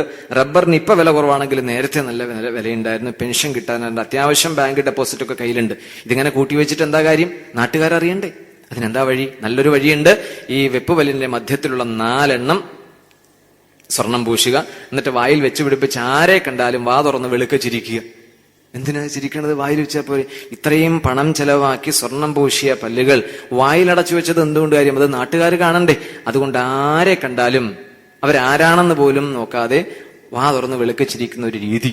എല്ലാവരും അങ്ങനെയാണെന്നല്ല. അതുകൊണ്ട് സ്വർണം കെട്ടിയ പല്ലുള്ളവര് കണ്ടാൽ ചിരിക്കുമ്പോൾ മനസ്സിലാക്കിക്കൊള്ളണം, എന്താ അവരുടെ പേഴ്സിന്റെ കനം നമ്മെ അറിയിക്കാനുള്ള ഒരു സൂത്രമാണെന്ന് ധരിക്കുക. അപ്പൊ അത് കഴിഞ്ഞാൽ പിന്നീട് അടുത്ത ഇതാണ് ജഗദീശ്വരന്റെ അല്ലെങ്കിൽ ഈ സൃഷ്ടാവിന്റെ ഏറ്റവും മഹത്തരമായ, അല്ലെങ്കിൽ നമുക്ക് വർണ്ണിക്കാൻ പോലും സാധ്യമല്ലാത്ത ഒരു അനുഗ്രഹം അല്ലെങ്കിൽ കൃപ. ശരീരത്തിലൊന്നും രണ്ടാമതൊന്നും ഉണ്ടാകാൻ പോണില്ല. അപ്പൊ കണ്ണ് പോയാൽ പോയതാ, വീണ്ടും അത് സൃഷ്ടിക്കപ്പെടില്ല. വെച്ചു പിടിപ്പിച്ചാൽ അത് പഴയതുപോലെ ആകില്ല. ചെവിയുടെ അതെല്ലാം ശരീരത്തിന്റെ ആന്തരിക അവയവങ്ങളോ അല്ലെങ്കിൽ പഞ്ചേന്ദ്രിയങ്ങളിൽ ഏതെങ്കിലും ഭാഗങ്ങളോ കേടുവന്നാൽ, അല്ലെങ്കിൽ അതിന്റെ ക്ഷമത നഷ്ടപ്പെട്ടാൽ, ചെറുപ്പത്തിൽ നഷ്ടപ്പെട്ടാൽ അത് വീണ്ടും ഉണ്ടാകാൻ പോടില്ല. പക്ഷെ പല്ലിന്റെ കാര്യത്തിൽ മാത്രമാണ് ചെറിയൊരു റിഡക്ഷൻ.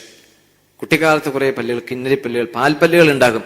കുറച്ചു കഴിഞ്ഞാൽ കാഠിന്യമേറിയ വസ്തുക്കൾ കടിക്കാനും, അതൊക്കെ ആമാശയത്തിന്റെ പ്രവൃത്തിക്ക് കുറച്ച് ഒരു സഹായം ചെയ്യാനും കടുപ്പമേറിയ പല്ലുകൾ രണ്ടാമതൊന്ന് തന്നു. ആദ്യം ഉണ്ടായിരുന്ന പല്ലുകളൊക്കെ കൊഴിഞ്ഞു പോയി. തസ്ഥാനത്ത് ബലമേറിയ ദന്തനിരകൾ രൂപപ്പെട്ടു. പിന്നെ ചിലപ്പോൾ കയ്യിലിരിപ്പ് കൊണ്ടത് പോകാൻ സാധ്യതയുണ്ട്. അതുകൊണ്ട് കയ്യിലിരിപ്പ് നന്നായാൽ കുറച്ചു കാലം കൂടി ഇത് വായിലിരിക്കും. മൂന്നാമതൊരു ചാൻസ് ഉണ്ടാകില്ല, മൂന്നാമത് വരില്ലത്. 2 തവണ ഉണ്ടാകും. അതുകൊണ്ട് ആ ചാൻസ് വളരെ നല്ലതുപോലെ സൂക്ഷിച്ച് ഉപയോഗിക്കണം. അടുത്തത്, ഇപ്പൊ പല്ലുകൾ ഓരോന്നായി കുറഞ്ഞു തുടങ്ങും. എങ്കിലും അത് വെച്ചുപിടിപ്പിക്കാനുള്ള നമ്മുടെ പാശ്രമത്തെയാണ് ചണ്ഡവേഗ ഗന്ധർവനെ പ്രതിരോധിക്കുന്ന നടപടിയായി ഇവിടെ ചിത്രീകരിച്ചിരിക്കുന്നത്. പിന്നെ കേൾവി ശക്തി, ക്രമേണ ശബ്ദങ്ങളൊക്കെ സ്വീകരിക്കുന്ന യന്ത്ര സംവിധാനത്തിന്, ഉപകരണങ്ങൾക്ക് അതിന്റെ ക്ഷമത കാലക്രമേണ കുറയും. അപ്പൊ പ്രകൃതി പഠിപ്പിക്കുന്നത് എന്താ? ഇതൊക്കെ നമ്മെ പഠിപ്പിക്കുന്ന ഓരോ പാഠങ്ങളാണ്. എന്താ പാഠം? ഇത്രയും കാലം പുറം ശബ്ദം കേട്ടില്ല, എന്തെല്ലാം ആവശ്യമില്ലാത്തതും ഉള്ളതും ഒക്കെ കൂട്ടിക്കലർത്തി കേട്ടില്ല ഇത്രയും കാലം. ഇതിനേക്കാൾ മനോഹരമായ, നശിക്കാത്ത, എപ്പോഴും തുടരുന്ന ഒരു ശബ്ദമുണ്ട്, ഒരു ഗാനമുണ്ട്, ഒരു ഗീതമുണ്ട്. അതെവിടെയാ? അത് നിന്റെ ഉള്ളിൽ തന്നെയാ. അതുകൊണ്ട് ഈ പുറം കേൾവി നിർത്തി ഉള്ളിലേക്ക് തിരിയൂ, നിന്റെ യഥാർത്ഥ ശബ്ദം നീ ആസ്വദിക്കൂ, അതിൽ മുഴുകൂ എന്ന് പ്രകൃതി നേരിട്ട് നമ്മെ പഠിപ്പിക്കുമ്പോൾ നമ്മൾ എന്താ ചെയ്യുക? ശ്രവണ സഹായി യന്ത്രങ്ങൾ വിപണിയിൽ ലഭ്യമാണ്. ഇപ്പൊ എന്റെ സുഹൃത്ത് ഇതുപോലെ ഒരു ശ്രവണ സഹായികളൊക്കെ വിൽക്കുന്ന ഒരു സ്ഥാപനത്തിലെ അതിന്റെ ആ ഷോപ്പിൽ നിൽക്കുന്നയാളാണ്. ഒരിക്കൽ അയാളെ കണ്ടപ്പോൾ വെറുതെ ഷോപ്പിൽ കാണാൻ കടന്നു ചെല്ലുകയുണ്ടായി. അപ്പൊ അദ്ദേഹം പലതും കാണിച്ചു തന്നു. അപ്പൊ ഓരോന്നിന്റെ വിലയും അതിന്റെ പിന്നെ ഗുണഗണങ്ങളും അതിന്റെ പ്രത്യേകതകളും ഒക്കെ അദ്ദേഹം ഓരോന്നും ഇങ്ങനെ എടുത്ത് പറയുകയുണ്ടായി. അപ്പൊ അതിലേറ്റവും ചെറിയ പഴയ കാലത്ത് ഈ വാച്ചിലൊക്കെ ഇടുന്ന ചെറിയ സെല്ലുകളുണ്ട് സ്റ്റീലിന്റെ. അപ്പൊ അത്രയും ചെറിയ സാധനം അത് ചെവിക്കുള്ളിൽ കടത്തി വയ്ക്കാം. അങ്ങനെ ഒരു ഉപകരണം നമ്മുടെ ചെവിക്കുള്ളിൽ ഉണ്ടെന്നത് ഒരാൾക്കും അറിയാൻ പറ്റില്ല. എന്താ വില എന്ന് ചോദിച്ചു. അപ്പൊ അന്ന് അയാൾ പറഞ്ഞത് ഇതിന് ഏതാണ്ട് 5000 രൂപയാണ് സ്വാമിജി ഇതിന്റെ വില. ഇതിൽ കുറഞ്ഞത് വേറെ ഇല്ലേ? ഈ 5000 ഉണ്ടെങ്കിൽ ഇത് പറ്റും. പറഞ്ഞു ഇതിന് താഴ്ന്നതിന്റെ വില കുറഞ്ഞതുണ്ട്. അപ്പൊ വേറെ ഒരെണ്ണം കാണിച്ചു തന്നു. അന്നതിന് വേറെ ഈ ഒച്ചു പോലൊരു സാധനം ചെവിൽ ഇങ്ങനെ കൊളുത്തി ഇങ്ങനെ ഇട്ടേക്കും, പുറത്ത് കാണാം അതിങ്ങനെ. അപ്പൊ അതിനെന്താണെന്ന് ചോദിച്ചു. പറഞ്ഞു അതിന് 2500 അതിന് അന്ന് വില പറഞ്ഞു. ഇതിലും വില കുറഞ്ഞതില്ലേ? ഇപ്പൊ വേറൊരു ഒരു പെട്ടിയുടെ തുറന്ന് കാണിച്ചു. അതിൽ ഇപ്പൊ മൊബൈൽ ഫോൺ ഉപയോഗിക്കുന്നവർക്ക് 2 ഇയർഫോൺ ഉണ്ടാകും, ഒരു വള്ളി താഴത്തേക്ക് വന്ന പോക്കറ്റിൽ ബാറ്ററി പെട്ടിയും കാര്യങ്ങളൊക്കെ അതിനെല്ലാം കൂടി ഉണ്ടാകും. ഇപ്പൊ ഇതിനെല്ലാം കൂടി എത്ര രൂപ വരും? പിന്നെ 500 രൂപ വരും. ഓ, ഇതെന്താ ഇതിന്റെ പ്രത്യേകത? ഇത് വെച്ചാലുള്ള നേട്ടം എന്താ? അപ്പൊ അദ്ദേഹം അടുത്തുനിന്ന് രഹസ്യമായിട്ട് പറഞ്ഞു, ഇത് വെച്ചാൽ പ്രത്യേകിച്ച് നേട്ടമൊന്നും ഉണ്ടാകാൻ പോകുന്നില്ല. വെറുതെ ഇങ്ങനെ ആൾക്കാർ ചെവി തിരികെ എല്ലാം കേൾക്കാമെന്ന് പറഞ്ഞുകൊണ്ട് വിചാരിച്ച് നടക്കുകയാണ്. അപ്പൊ എന്നോട് ചോദിച്ചു, എന്താ സ്വാമിജി ഇത് ചോദിക്കാൻ കാരണം? ഇനി അങ്ങേക്ക് സ്വാമിജിക്ക് എന്തെങ്കിലും കേൾവിക്കുറവ് വന്നാൽ ഇവിടെ വന്നാൽ മതി, ഈ 500 രൂപയുടെ മേടിച്ചു വെക്കുന്നതാണ് ഏറ്റവും ഉത്തമം. എന്താ കാരണം എന്നറിയാമോ? അതും കൂടി അയാൾ പറഞ്ഞു. ഈ ചെവിയിൽ സൂത്രം തിരികെ ഈ പോക്കറ്റിൽ ബാറ്ററി പെട്ടിയൊക്കെ നടക്കുന്നത് കാണുമ്പോ മറ്റുള്ളവർക്കറിയാം. എന്തറിയാം? ഇയാൾക്ക് കേൾവിക്ക് കുറവുണ്ടെന്ന് മറ്റവർക്കറിയാം. അപ്പൊ നമ്മോട് എന്തെങ്കിലും ആർക്കെങ്കിലും പറയാനുണ്ടെങ്കിൽ അവരടുത്ത് വന്ന് ഉറക്കെ പറയും, അപ്പൊ കേൾക്കാൻ സാധിക്കും. അല്ലാണ്ട് വേറെ ഒരു പ്രയോജനവും ഇതൊക്കെ തിരികെ നടന്നുകൊണ്ടില്ല. മറ്റുള്ളവർ അറിഞ്ഞോട്ടെ, അറിഞ്ഞാൽ അല്ലെങ്കിൽ ഇതൊക്കെ ചെവി എല്ലാം അറിയാം, എല്ലാം കേൾക്കുന്നു പറഞ്ഞ് ഇങ്ങനെ ഭ്രമിച്ച് നടക്കുമെന്നല്ലാതെ കേൾക്കേണ്ടതൊന്നും കേൾക്കാൻ പോകുന്നില്ല. അതുകൊണ്ട് ഏറ്റവും വില കുറഞ്ഞതും ഏറ്റവും ഫലപ്രദമായത് ഇതാണെന്നാണ് അയാളുടെ ഉപദേശം. അപ്പൊ എന്തായാലും ചെവിയുടെ കേൾവി ശക്തി വർദ്ധിപ്പിക്കാനുള്ള ഉപകരണം ഘടിപ്പിക്കുന്ന ഒരു രീതി നാം സ്വീകരിച്ചു. അതുപോലെ കാഴ്ചശക്തി ക്രമേണ കുറയും. എന്താ അതിൽ നിന്ന് പഠിക്കേണ്ട പാടെ 24 ഗുരുക്കന്മാരുടെ കാര്യം പഠിക്കുന്നത് പോലെ അവനവന്റെ ശരീരത്തിൽ നിന്നും പഠിക്കാനുണ്ട് ആത്മതത്വങ്ങൾ. ഇത്രയും കാലം ഈ നേരത്തെ പറഞ്ഞതുപോലെ പുറം കാഴ്ചകളിലെ നീ കണ്ടുകൂട്ടിയത്. ഈ മായാജാല പ്രകടനങ്ങൾ കാണാനും അത് ആസ്വദിക്കാനും അതിൽ വീണ്ടും വീണ്ടും കടന്നു ചെല്ലാനും അത് നിലനിർത്താനുമായിരുന്നില്ലേ നിന്റെ ശ്രമം? അപ്പൊ ഈ ദൃശ്യാനുഭവം നിനക്ക് ഇതുവരെയെങ്കിലും ഒരു സ്ഥിരമായ അല്ലെങ്കിൽ സുഖപ്രദമായ അവസ്ഥ നൽകിയിട്ടുണ്ടോ? അത് മാറി മാറി വന്നുകൊണ്ടിരിക്കുന്നതല്ലേ, അല്പാൽപമല്ലേ? അതിൽ മാത്രം ഇത്രയും കാലം നീ ഭ്രമിച്ചു നടന്നില്ലേ? എന്നിട്ട് എന്ത് നേടി? ഇനി ഒന്ന് പരീക്ഷിച്ചു നോക്കൂ. ഈ പുറത്തേക്കുള്ള നോട്ടം നിർത്തി അകത്തേക്ക് നോക്കൂ. അവിടെയും കാണാം കാഴ്ചകൾ, അതിമനോഹരമായ ദൃശ്യങ്ങൾ. നീ ഈ ലോകത്ത് എന്തൊക്കെ കണ്ടിട്ടുണ്ടോ അതിന്റെയൊക്കെ പ്രഭസ്ഥാനം അല്ലെങ്കിൽ അതിന്റെയൊക്കെ കേന്ദ്രം എവിടെയാണോ അത് പ്രകാശിക്കുന്നത് അത് നിനക്ക് തനിയെ ബോധ്യപ്പെടും. അതുകൊണ്ട് പുറം കാഴ്ച നിർത്തി നീ നിന്റെ ഉള്ളിലേക്ക് തിരിഞ്ഞു നോക്കൂ എന്ന് പറയുമ്പോ അതിനെ നമ്മൾ ഉപകരണം കണ്ടുപിടിച്ചിട്ടുണ്ടല്ലോ. വാർദ്ധക്യ സഹജമായ ലക്ഷണങ്ങളുടെ ഒരു പ്രതിരോധ നടപടി എന്ന നിലയ്ക്ക് നാം കണ്ണട വെച്ച് പിടിപ്പിക്കും. ഇപ്പോ പറയാറുണ്ട്, ഈ ജഗദീശ്വരൻ അതായത് ശരീരത്തെ രൂപകൽപ്പന ചെയ്തതിന്റെ എഞ്ചിനീയർ, വിധാതാവ് എത്ര വിദഗ്ധമായിട്ടാണ് ഈ ശരീരത്തിലെ ഓരോ ഭാഗങ്ങളെയും അതിന്റെ പ്രവർത്തനവും അതിന്റെ ആവശ്യവും അനുസരിച്ച് ഘടിപ്പിച്ചിരിക്കുന്നത്. നമ്മുടെ ശരീരത്തിന്റെ പ്രവർത്തനങ്ങളെ മുഴുവൻ യന്ത്രവത്കരിച്ചാൽ, മെക്കനൈസ് ചെയ്താൽ അത് മുഴുവൻ കൂടി സ്ഥാപിച്ച് സംയോജിപ്പിക്കുന്നതിന് 2 ഏക്കർ സ്ഥലം വേണം. 2 ഏക്കർ സ്ഥലത്ത് ഉൾക്കൊള്ളുന്ന യന്ത്ര സംവിധാനങ്ങളെയാണ് ഈ 5 അടി 5 ഇഞ്ച് ഉയരമുള്ള ശരീരത്തിൽ ഏകോപിപ്പിച്ചിരിക്കുന്നത്. എത്ര വിദഗ്ധമായിട്ടാണ്, എത്ര സൂക്ഷ്മമായിട്ടാണ്. അവിടെയാണ് നമ്മൾ വിധാതാവിന്റെ മുമ്പിൽ 4 കൈയും കൂപ്പി തൊഴുതു പോണത്. എത്ര ഗംഭീരം! നമുക്കൊന്നും സങ്കല്പിക്കാൻ പോലും സാധ്യമല്ലാത്ത വൈദഗ്ധ്യം, പാടവം, ദീർഘവീക്ഷണം. ഇതാണ് ശരീര നിർമ്മിതിയുടെ പിന്നിൽ ഈ വിശ്വത്തിന്റെ രചയിതാവുള്ളത്. ആ രചയിതാവ് നിർമ്മിച്ചു തന്ന ഈ ദേഹത്തിൽ ഭ്രമിക്കുന്നതൊക്കെയാണോ ആ രചയിതാവിന്റെ അപാരമായ കൃപയെയും അദ്ദേഹത്തിന്റെ കഴിവിനെയും നമുക്ക് വാക്കുകൊണ്ട് വർണ്ണിക്കാവുന്ന പദങ്ങൾ ഉപയോഗിച്ചുകൊണ്ട് സ്തുതിച്ച് ആശ്രയഭാവത്തിൽ ജീവിക്കുന്നതാണോ വേണ്ടതെന്ന് തീരുമാനിക്കും. അതാണ് ഇതിന്റെ ഒരു രത്ന ചുരുക്കം. അല്ലെങ്കിൽ തന്നെ ആലോചിച്ച് നോക്കൂ, നമ്മുടെ ഈ മുഖത്ത് കണ്ണ് പിടിപ്പിച്ചിരിക്കുന്നത്, കാണാനുള്ള ഉപകരണം ഘടിപ്പിച്ചിരിക്കുന്നത് എത്ര വിദഗ്ധമായിട്ടാണ്, എത്ര ദീർഘവീക്ഷണത്തോടെയാണ്. അതായത് മനുഷ്യൻ കുറെ കാലം കഴിയുമ്പോൾ കാഴ്ച കുറയുന്ന അവസരത്തിൽ കണ്ണട കണ്ടുപിടിക്കുമെന്ന് ബ്രഹ്മാവിന് നേരത്തെ അറിയാമായിരുന്നു. ഇത്ര എല്ലാം സങ്കല്പത്തിൽ സൃഷ്ടിക്കാൻ സാധിക്കുന്ന അദ്ദേഹത്തിന് ഇത് ഒരു പടി മുന്നിട്ട് കാണാൻ സാധിക്കുമല്ലോ. അപ്പൊ അതുകൊണ്ടാണ് അദ്ദേഹം കൃത്യമായി ഈ കണ്ണും ചെവിയും ഇത്ര വിദഗ്ധമായി 2 ഭാഗത്തായി സ്ഥാപിച്ചത്. ഇല്ലെങ്കിൽ ഈ കണ്ണ് നമ്മളൊന്ന് സങ്കല്പിച്ചു നോക്കൂ, കണ്ണ് അദ്ദേഹത്തിന് നെറ്റിയിൽ സ്ഥാപിക്കാമായിരുന്നു. വണ്ടികളുടെ ഹെഡ്ലൈറ്റ് പോലെ നെറ്റിയിൽ 2 കണ്ണ്. ആദ്യം പൊട്ടണത് കണ്ണ. കാരണം നിൽക്കാനൊന്ന് പ്രാക്ടീസ് ആയി കഴിഞ്ഞാൽ ദാ വീണിട്ടും അപ്പോഴേ നെറ്റിയിടിച്ചാ വീണത് ആദ്യം. അപ്പൊ അന്നേ അത് പൊട്ടിപ്പോകുമ്പോൾ രണ്ടാമത് ഉണ്ടാക്കാൻ പറ്റില്ല. അതുകൊണ്ട് അതിവിദഗ്ധമായി അതിനെ പറ്റിയ ഒരു സ്ഥാനത്ത് വേണ്ട സ്വയം പ്രവർത്തിക്കുന്ന അടപ്പുകൾ വെച്ച് വളരെ വിദഗ്ധമായിട്ട് അത് നിർമ്മിച്ചു. മാത്രമല്ല കാലക്രമേണ ഇതിന്റെ കാര്യക്ഷമത നഷ്ടപ്പെട്ടാൽ, ഇതിന്റെ സ്വാംശീകരണ ശേഷി നഷ്ടപ്പെട്ടാൽ അതിന് മനുഷ്യന്റെ ബുദ്ധിയിൽ ഉരുത്തിരിയുന്ന ഉപകരണം ഘടിപ്പിക്കാനുള്ള സജ്ജീകരണവും വേണം. അതുകൊണ്ടാണ് കണ്ണിന്റെ 2 ഭാഗത്തും മൂക്കും ചെവിയും ക്രമീകരിച്ചത്.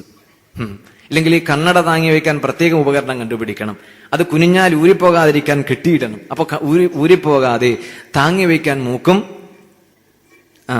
അത് ഇളകിപ്പോകാതെ കൊളുത്തിയിടാൻ ചെവിയും. അത് വിദഗ്ധമായി ഇതിന്റെ വിധാതാവ് അല്ലെങ്കിൽ ബ്രഹ്മാവ് രൂപകൽപ്പന ചെയ്യുമ്പോൾ നമുക്ക് എത്ര നമ്മുടെ ശരീരത്തിന്റെ നിർമ്മാണത്തിൽ അല്ലെങ്കിൽ ശരീരത്തിന്റെ രൂപകൽപ്പനയിൽ പങ്കാളിത്തം വഹിക്കാൻ സാധിച്ചു ആലോചിക്കേണ്ടതാണ്. അപ്പൊ മനുഷ്യന്റെ ഓരോ ചെറിയ പ്രവർത്തനങ്ങളിൽ പോലും, ആ പ്രവർത്തനങ്ങൾക്ക് ഉപയോഗിക്കുന്ന ഇന്ദ്രിയങ്ങളിൽ പോലും, അതിന്റെ സ്ഥാനത്ത് പോലും ഇത്ര വിദഗ്ധമായ, ഇത്ര സൂക്ഷ്മമായ, ഇത്ര ദീർഘകാല വീക്ഷണത്തോടുകൂടിയുള്ള ഒരു ആകൃതി വിശേഷം അദ്ദേഹത്തിന്റെ കരവിരുതിലും സങ്കല്പത്തിലും ഉണ്ടായി എന്ന് പറഞ്ഞാൽ ഈ വിശ്വരചനയെ ചൊല്ലി നമുക്ക് എന്താ അവകാശപ്പെടാൻ? അതിന്റെ കീഴിൽ എന്തൊക്കെയോ നേടിയെന്ന് അഭിമാനിക്കുന്ന, അതിന്റെയൊക്കെ അധിപനാണെന്ന് അഹങ്കരിക്കുന്ന, അതുണ്ടാക്കുന്ന ദുരഭിമാനത്തിൽ മാത്രം വിശ്വസിക്കുന്ന, അത് നൽകുന്ന നൈമിഷികമായ സുഖത്തിൽ സന്തോഷം കാണുന്ന ഏറ്റവും നികൃഷ്ടനായ, ഏറ്റവും തരം താണ ഒരു ജീവിയായി മനുഷ്യൻ മാറാതിരിക്കാനാണ് ഇത്തരം വിവരണങ്ങളൊക്കെ മുനി ആവിഷ്കരിച്ചത്.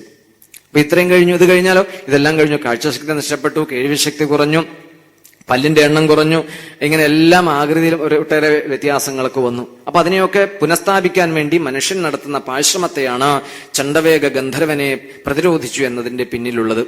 അപ്പൊ ചണ്ഡവേഗ ഗന്ധർവന്റെ ആക്രമണം എല്ലാവർക്കും നേരിടേണ്ടി വരും. അങ്ങനെയാണ് ഈ അവസ്ഥാ ഭേദങ്ങളൊക്കെ സംഭവിക്കുന്നത്. ശൈശവം പിന്നിട്ടു, ബാല്യം കടന്നു വന്നു, ബാല്യം കുറച്ചു കാലം നിന്നു, അത് കൗമാരത്തിലേക്ക് പ്രവേശിച്ചു, കൗമാരം മെല്ലെ നമ്മെ യൗവനത്തിലേക്ക് നയിച്ചു, യൗവനം അസ്തമിച്ച് അവിടെ വാർദ്ധക്യം ആരംഭിച്ചു. വാർദ്ധക്യം പൂർത്തിയാകുന്നതോടുകൂടി ഈ ശരീരത്തിന്റെ പതനവും സംഭവിച്ചു. ജീവിതത്തെ എങ്ങനെയാണ് മഹർഷി വിലയിരുത്തിയിരിക്കുന്നത്? അപ്പൊ അതുകൊണ്ട് ഈ ശരീരത്തിന്റെ നിർമ്മാണത്തെക്കുറിച്ചോ അതിന്റെ ഉദ്ഭവത്തെക്കുറിച്ചോ അതിന്റെ പ്രാരംഭത്തെക്കുറിച്ചോ അതിന്റെ വിനാശത്തെക്കുറിച്ച് കുറിച്ച് ഒരു തരത്തിലും സങ്കടപ്പെടേണ്ട കാര്യമില്ല എന്ന ഒരു പരമയാഥാർത്ഥ്യം ഇതിൽ ഒളിപ്പിച്ചു വെച്ചിട്ടുണ്ട് മഹർഷി. എന്നിട്ടാണ് നമ്മൾ ആഘോഷിക്കുന്നത് എന്റെ 1-ാം പിറന്നാൾ, പിന്നെ 28-ാം പിറന്നാൾ, അത് കഴിഞ്ഞാൽ പിന്നെ നീണ്ട പിറന്നാൾ ആഘോഷിച്ച് 60-ാം പിറന്നാൾ, ഷഷ്ഠബ്ദപൂർത്തി. ഷഷ്ഠബ്ദപൂർത്തി ആഘോഷിക്കുക എന്ന് പറഞ്ഞാൽ എന്താ അർത്ഥം? അതിന്റെ താല്പര്യം എന്താ? പുതിയ വസ്തുവിന്റെ ഒരു ഓർമ്മപ്പെടുത്തലല്ല അത്. ശരീരത്തിന് 60 വർഷം പഴക്കമായി എന്ന് ഓർമ്മപ്പെടുത്തുന്ന ഒരു സന്ദർഭമാണ്. അപ്പോൾ 60 വർഷം പഴക്കമുള്ള ഒന്നിനെയാണ് നമ്മൾ അലങ്കരിച്ച് കേക്ക് മുറിച്ചും കുപ്പി പൊട്ടിച്ചും പാത്രം തല്ലിപ്പൊട്ടിച്ചും കൂക്കി വിളിച്ചും ആഘോഷിക്കുന്നത്. എത്ര വിഡ്ഢിയാണെന്ന് നോക്കൂ. അതുകൊണ്ട് ബുദ്ധിയുള്ള ഒരാളും അവനവന്റെ ജന്മദിനമോ അല്ലെങ്കിൽ ഇത്തരം ആഘോഷങ്ങളോ മുൻകൈയെടുത്ത് നടത്താറില്ല. ബുദ്ധിയുള്ളവരെല്ലാം നമ്മളെ ബുദ്ധിമാന്മാരാണെന്നാണല്ലോ വെപ്പ്. അപ്പം പഴകിയ ഒരു വസ്തുവിനെ ഓർമ്മപ്പെടുത്തുന്ന അല്ലെങ്കിൽ പഴക്കം ഓർമ്മപ്പെടുത്തുന്ന ഒരു സന്ദർഭത്തിന്റെ യാഥാർത്ഥ്യം മനസ്സിലാക്കാതെ കഴിഞ്ഞു 60 വർഷം പിന്നിട്ടു, ഇനി എത്ര ബാക്കിയുണ്ട് അതിനെക്കുറിച്ച് അറിയില്ല. ഡേറ്റ് ഓഫ് ബർത്തിൽ നിന്ന് നമ്മൾ ഇത്രയും സഞ്ചരിച്ചു, 60 വർഷം പിന്നിട്ട് കഴിഞ്ഞു, ഇനി അവശേഷിക്കുന്ന കാലം എത്രയുണ്ടെന്നറിയില്ല, അത് അവസാനിക്കാൻ കാലമായി എന്ന് ഓർമ്മപ്പെടുത്തി ഇനിയെങ്കിലും ജാഗ്രതയോടുകൂടി ജീവിക്കണം, എല്ലാ വിഷയങ്ങളിൽ നിന്നും വിരമിക്കണം, സ്വസ്ഥമായിരിക്കണം, ശാന്തമനസ്കനായിരിക്കണം, വിവേകത്തോടും വിജ്ഞാനത്തോടും വൈരാഗ്യത്തോടും കൂടി ജീവിക്കാൻ ശ്രമം ആരംഭിക്കണം എന്ന ഒരു സൂചന അതിശക്തമായി നമുക്ക് നൽകുമ്പോൾ തീരില്ല, പിന്നെ 70 കാത്തിരിക്കും, പറ്റിയാൽ 84, ഒത്തെങ്കിൽ 100. ഈ രീതിയിലാണ് നമ്മുടെ പോക്ക്. വൃദ്ധസ്ഥാവത് ചിന്താസക്ത പരേ ബ്രഹ്മണി ഗോപി. ഈ ആയുഷ്കാലത്തിനിടയ്ക്ക് ഒരു കാലത്തും അവനവന്റെ അന്തരാത്മാവിനെ കുറിച്ച് അന്വേഷിക്കാനോ അറിയാനോ ഇത്രയും ശ്രേഷ്ഠമായ ഒരു അവസരം ലഭിച്ചിട്ടും ഒരു മനുഷ്യൻ തയ്യാറാകുന്നില്ലല്ലോ എന്നതാണ് ആചാര്യശ്രേഷ്ഠന്റെ ശങ്കര ഭഗവത് പാദരുടെ ഒരു കരുണാർദ്രമായ ഒരു പ്രസ്താവന, ഒരു പ്രതിപാദനം. ആലോചിച്ച് നോക്കൂ. ഇതൊക്കെ നമ്മളെ ബാധിക്കുന്നത്, നമ്മുടെ ജീവിതത്തിൽ അനുനിമിഷം സംഭവിച്ചുകൊണ്ടിരിക്കുന്നതുമായ വിവരണങ്ങളാണ്. ഇനി ഇത് രൂക്ഷമാകുമ്പോഴാണ്, വാർദ്ധക്യാവസ്ഥ രൂക്ഷമാകുമ്പോഴാണ്, നമ്മുടെ ശരീരത്തിന്റെ പ്രതിരോധശേഷി ക്രമേണ നഷ്ടപ്പെടുമ്പോഴാണ് പലവിധത്തിലുള്ള രോഗങ്ങൾ നമ്മെ ആക്രമിക്കാൻ പുറപ്പെടുന്നത്, അവരതിൽ വിജയിക്കുന്നത്. യവന രാജാവ് അല്ലെങ്കിൽ യവരാജ്യത്തിന്റെ അധിപൻ എന്ന് പറയുന്നത് വാർദ്ധക്യ സഹജമായ രോഗങ്ങളെയാണ് ഇവിടെ ചൂണ്ടിക്കാണിക്കുന്നത്. ശരീരത്തിന്റെ പ്രതിരോധശേഷി നഷ്ടപ്പെടുമ്പോഴാണല്ലോ ചുറ്റുപാടുമുള്ള അതിസൂക്ഷ്മമായ രോഗകാരികൾ നമ്മിലേക്ക് പ്രവേശിക്കുന്നതും നമ്മുടെ അവയെ ചെറുത്തു നിൽക്കാനുള്ള ശേഷി, അതായത് ഇമ്മ്യൂണിറ്റി നഷ്ടപ്പെടുമ്പോഴാണല്ലോ അത് ശക്തി പ്രാപിക്കുന്നത്. അങ്ങനെ രോഗങ്ങൾ കടുമയായാൽ കൂടി നമ്മൾ വെറുതെ ഇരിക്കില്ല. എന്ത് സംഭവിക്കുന്നു? അതിനെ അവസാനിപ്പിക്കാനോ ചെറുത്തു നിൽക്കാനോ ഔഷധത്തെ ആശ്രയിക്കുന്നു. ഇതാണൊരു രീതി. അതുകൊണ്ട് ഭാരതത്തിലെ ആയുർവേദ ശാസ്ത്രം പറയുന്നത് രോഗമുണ്ടായിട്ട് ചികിത്സിക്കാനല്ല, പിന്നെയോ രോഗം വരാതെ വളരെ ശ്രദ്ധയോടെ ജീവിക്കുക,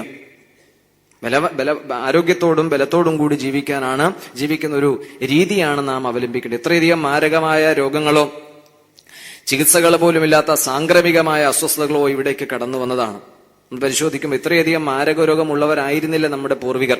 അതൊക്കെ നാം വിലവെടുത്തു വാങ്ങുകയോ നമ്മിൽ അടിച്ചേൽപ്പിക്കപ്പെടുകയാണ് ഉണ്ടായത്.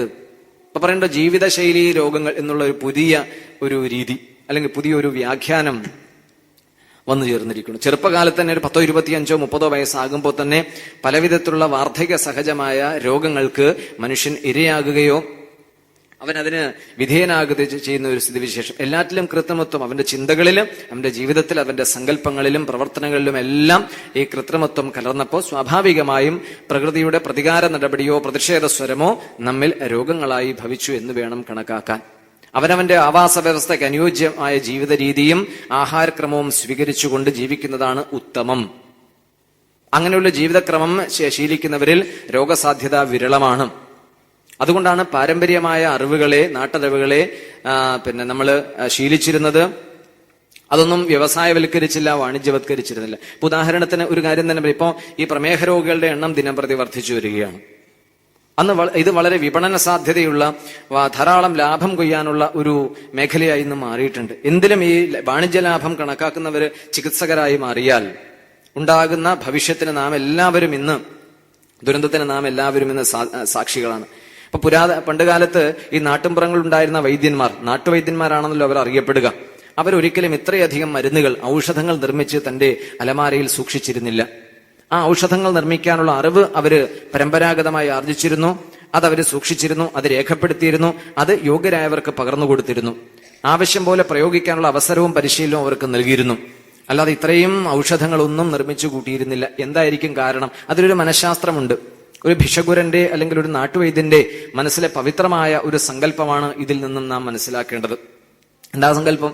ഉദാഹരണത്തിന് ഒരു കാര്യം പറയാം. ഇപ്പോ പ്രമേഹ രോഗത്തിന് ഫലപ്രദമായി ഉപയോഗിക്കാൻ പറ്റുന്ന ഒരു ഔഷധം, ഒരു ടാബ്ലറ്റ് നിർമ്മിക്കുന്നത് വളരെ നല്ലതാണെന്ന് തോന്നി. ഇന്നത്തെ കാലത്ത് ധാരാളം പ്രമേഹ രോഗികളുണ്ടല്ലോ. അപ്പൊ ഈ പ്രമേഹ രോഗികൾക്കൊക്കെ നൽകാൻ പറ്റിയ ഒരു ടാബ്ലറ്റ് നിർമ്മിക്കുന്ന ഒരു സ്ഥാപനം തുടങ്ങാൻ തീരുമാനിച്ചു. 1 കോടിയാണ് അതിന്റെ മുടക്ക് മുതൽ. അതിൽ കെട്ടിടം നിർമ്മിക്കണം, വൈദ്യുതീകരണം വേണം, ഉപകരണങ്ങളൊക്കെ സ്ഥാപിക്കണം, അതിനുവേണ്ട റോ മെറ്റീരിയൽസ്, അസംസ്കൃത പദാർത്ഥങ്ങൾ ശേഖരിക്കണം. അതൊരു പക്ഷെ ഇവിടെ കിട്ടിയില്ലെങ്കിൽ വിദേശത്ത് നിന്ന് കൊണ്ടുവരണം, നികുതി അടയ്ക്കണം, പരസ്യം ചെയ്യണം. പിന്നെ ഇതിന്റെ വിദഗ്ധരായ ഇതിന്റെ നിർമ്മാതാക്കളെ കണ്ടെത്തി അവരെ ഇതിൽ നിയോഗിക്കണം. അവരുണ്ടാക്കുന്ന ഉത്പന്നങ്ങൾ സമയബന്ധിതമായി വിപണിയിലെത്തിക്കണം. വിപണിയിൽ അത് വിതരണം ചെയ്യാനുള്ള മറ്റ് ഏജൻസികളെ കണ്ടെത്തണം. അവർക്ക് കാര്യമായ ഒരു പ്രോത്സാഹനമോ അതല്ലെങ്കിൽ ഒരു കമ്മീഷനോ നൽകി അവരെ ഈ മേഖലയിലേക്ക് ആകർഷിക്കണം. അതായത് എന്റെ ഉത്പന്നം ധാരാളം വിപണിയിലെത്തി ചെലവായെങ്കിൽ മാത്രമേ എനിക്ക് മുടക്കുമുതലിനോടൊപ്പം ധാരാളം ലാഭം നേടാൻ സാധിക്കൂ.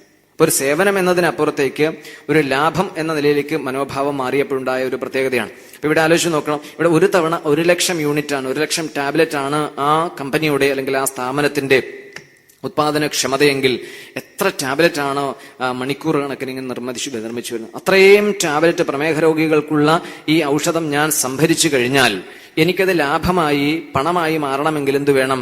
അത് വിപണിയിലെത്തുകയും അത് ഉപഭോക്താക്കൾ വാങ്ങുകയും വേണം. അതിന് ചെലവുണ്ടാകണം. അപ്പൊ ചെലവുണ്ടാകണമെങ്കിൽ എന്ത് വേണം? അത് വാങ്ങിക്കാൻ ആള് വേണം, അവർക്ക് രോഗമുണ്ടാകണം. ഇപ്പൊ വിശപ്പുള്ളവരാരും പ്രമേഹത്തിന്റെ ഗുളിക വാങ്ങി കഴിക്കാറില്ലല്ലോ. തലവേദനയ്ക്ക് ആരും പ്രമേഹത്തിന്റെ ടാബ്ലറ്റ് വാങ്ങി കഴിക്കാറില്ല. അപ്പൊ എന്തുണ്ടാകണം? പ്രമേഹ രോഗികൾ ധാരാളമായി ഉണ്ടെങ്കിൽ മാത്രമേ എന്റെ ഉത്പന്നം ചെലവാകൂ. അപ്പോൾ ഈ നിർമ്മാണത്തിൽ, അതായത് ഔഷധ നിർമ്മാണത്തിൽ ഏർപ്പെടുമ്പോൾ തന്നെ സൃഷ്ടികർത്താവ് അഥവാ നിർമ്മാതാവ് എന്ന നിലയിൽ എന്റെ മനസ്സിലെ സങ്കല്പം എന്താ? പ്രമേഹം ഇല്ലാതാകണമെന്നോ പ്രമേഹം വർദ്ധിക്കണമെന്നോ? അപ്പോൾ പ്രമേഹം വർദ്ധിക്കണമെന്ന സങ്കല്പത്തോടുകൂടി ഞാൻ ഒരു പ്രവൃത്തിയിൽ ഏർപ്പെടുമ്പോൾ അത് പ്രതിഫലിക്കുകയോ അത് പ്രകടീഭവിക്കുകയോ ചെയ്യും. എങ്ങനെയാണോ ബ്രഹ്മാവിന്റെ സങ്കല്പം സൃഷ്ടിയായി പരിണമിച്ചത്, അപ്രകാരം അതിശക്തമായ ഒരു സങ്കല്പത്തെ ഒട്ടനവധി പേർ പ്രവൃത്തിയായി രൂപപ്പെടുത്തുമ്പോൾ അതിൻ്റെതായ പരിണിതഫലം സമാജത്തിലോ ലോകത്തിലോ പ്രതിഫലിക്കപ്പെടും.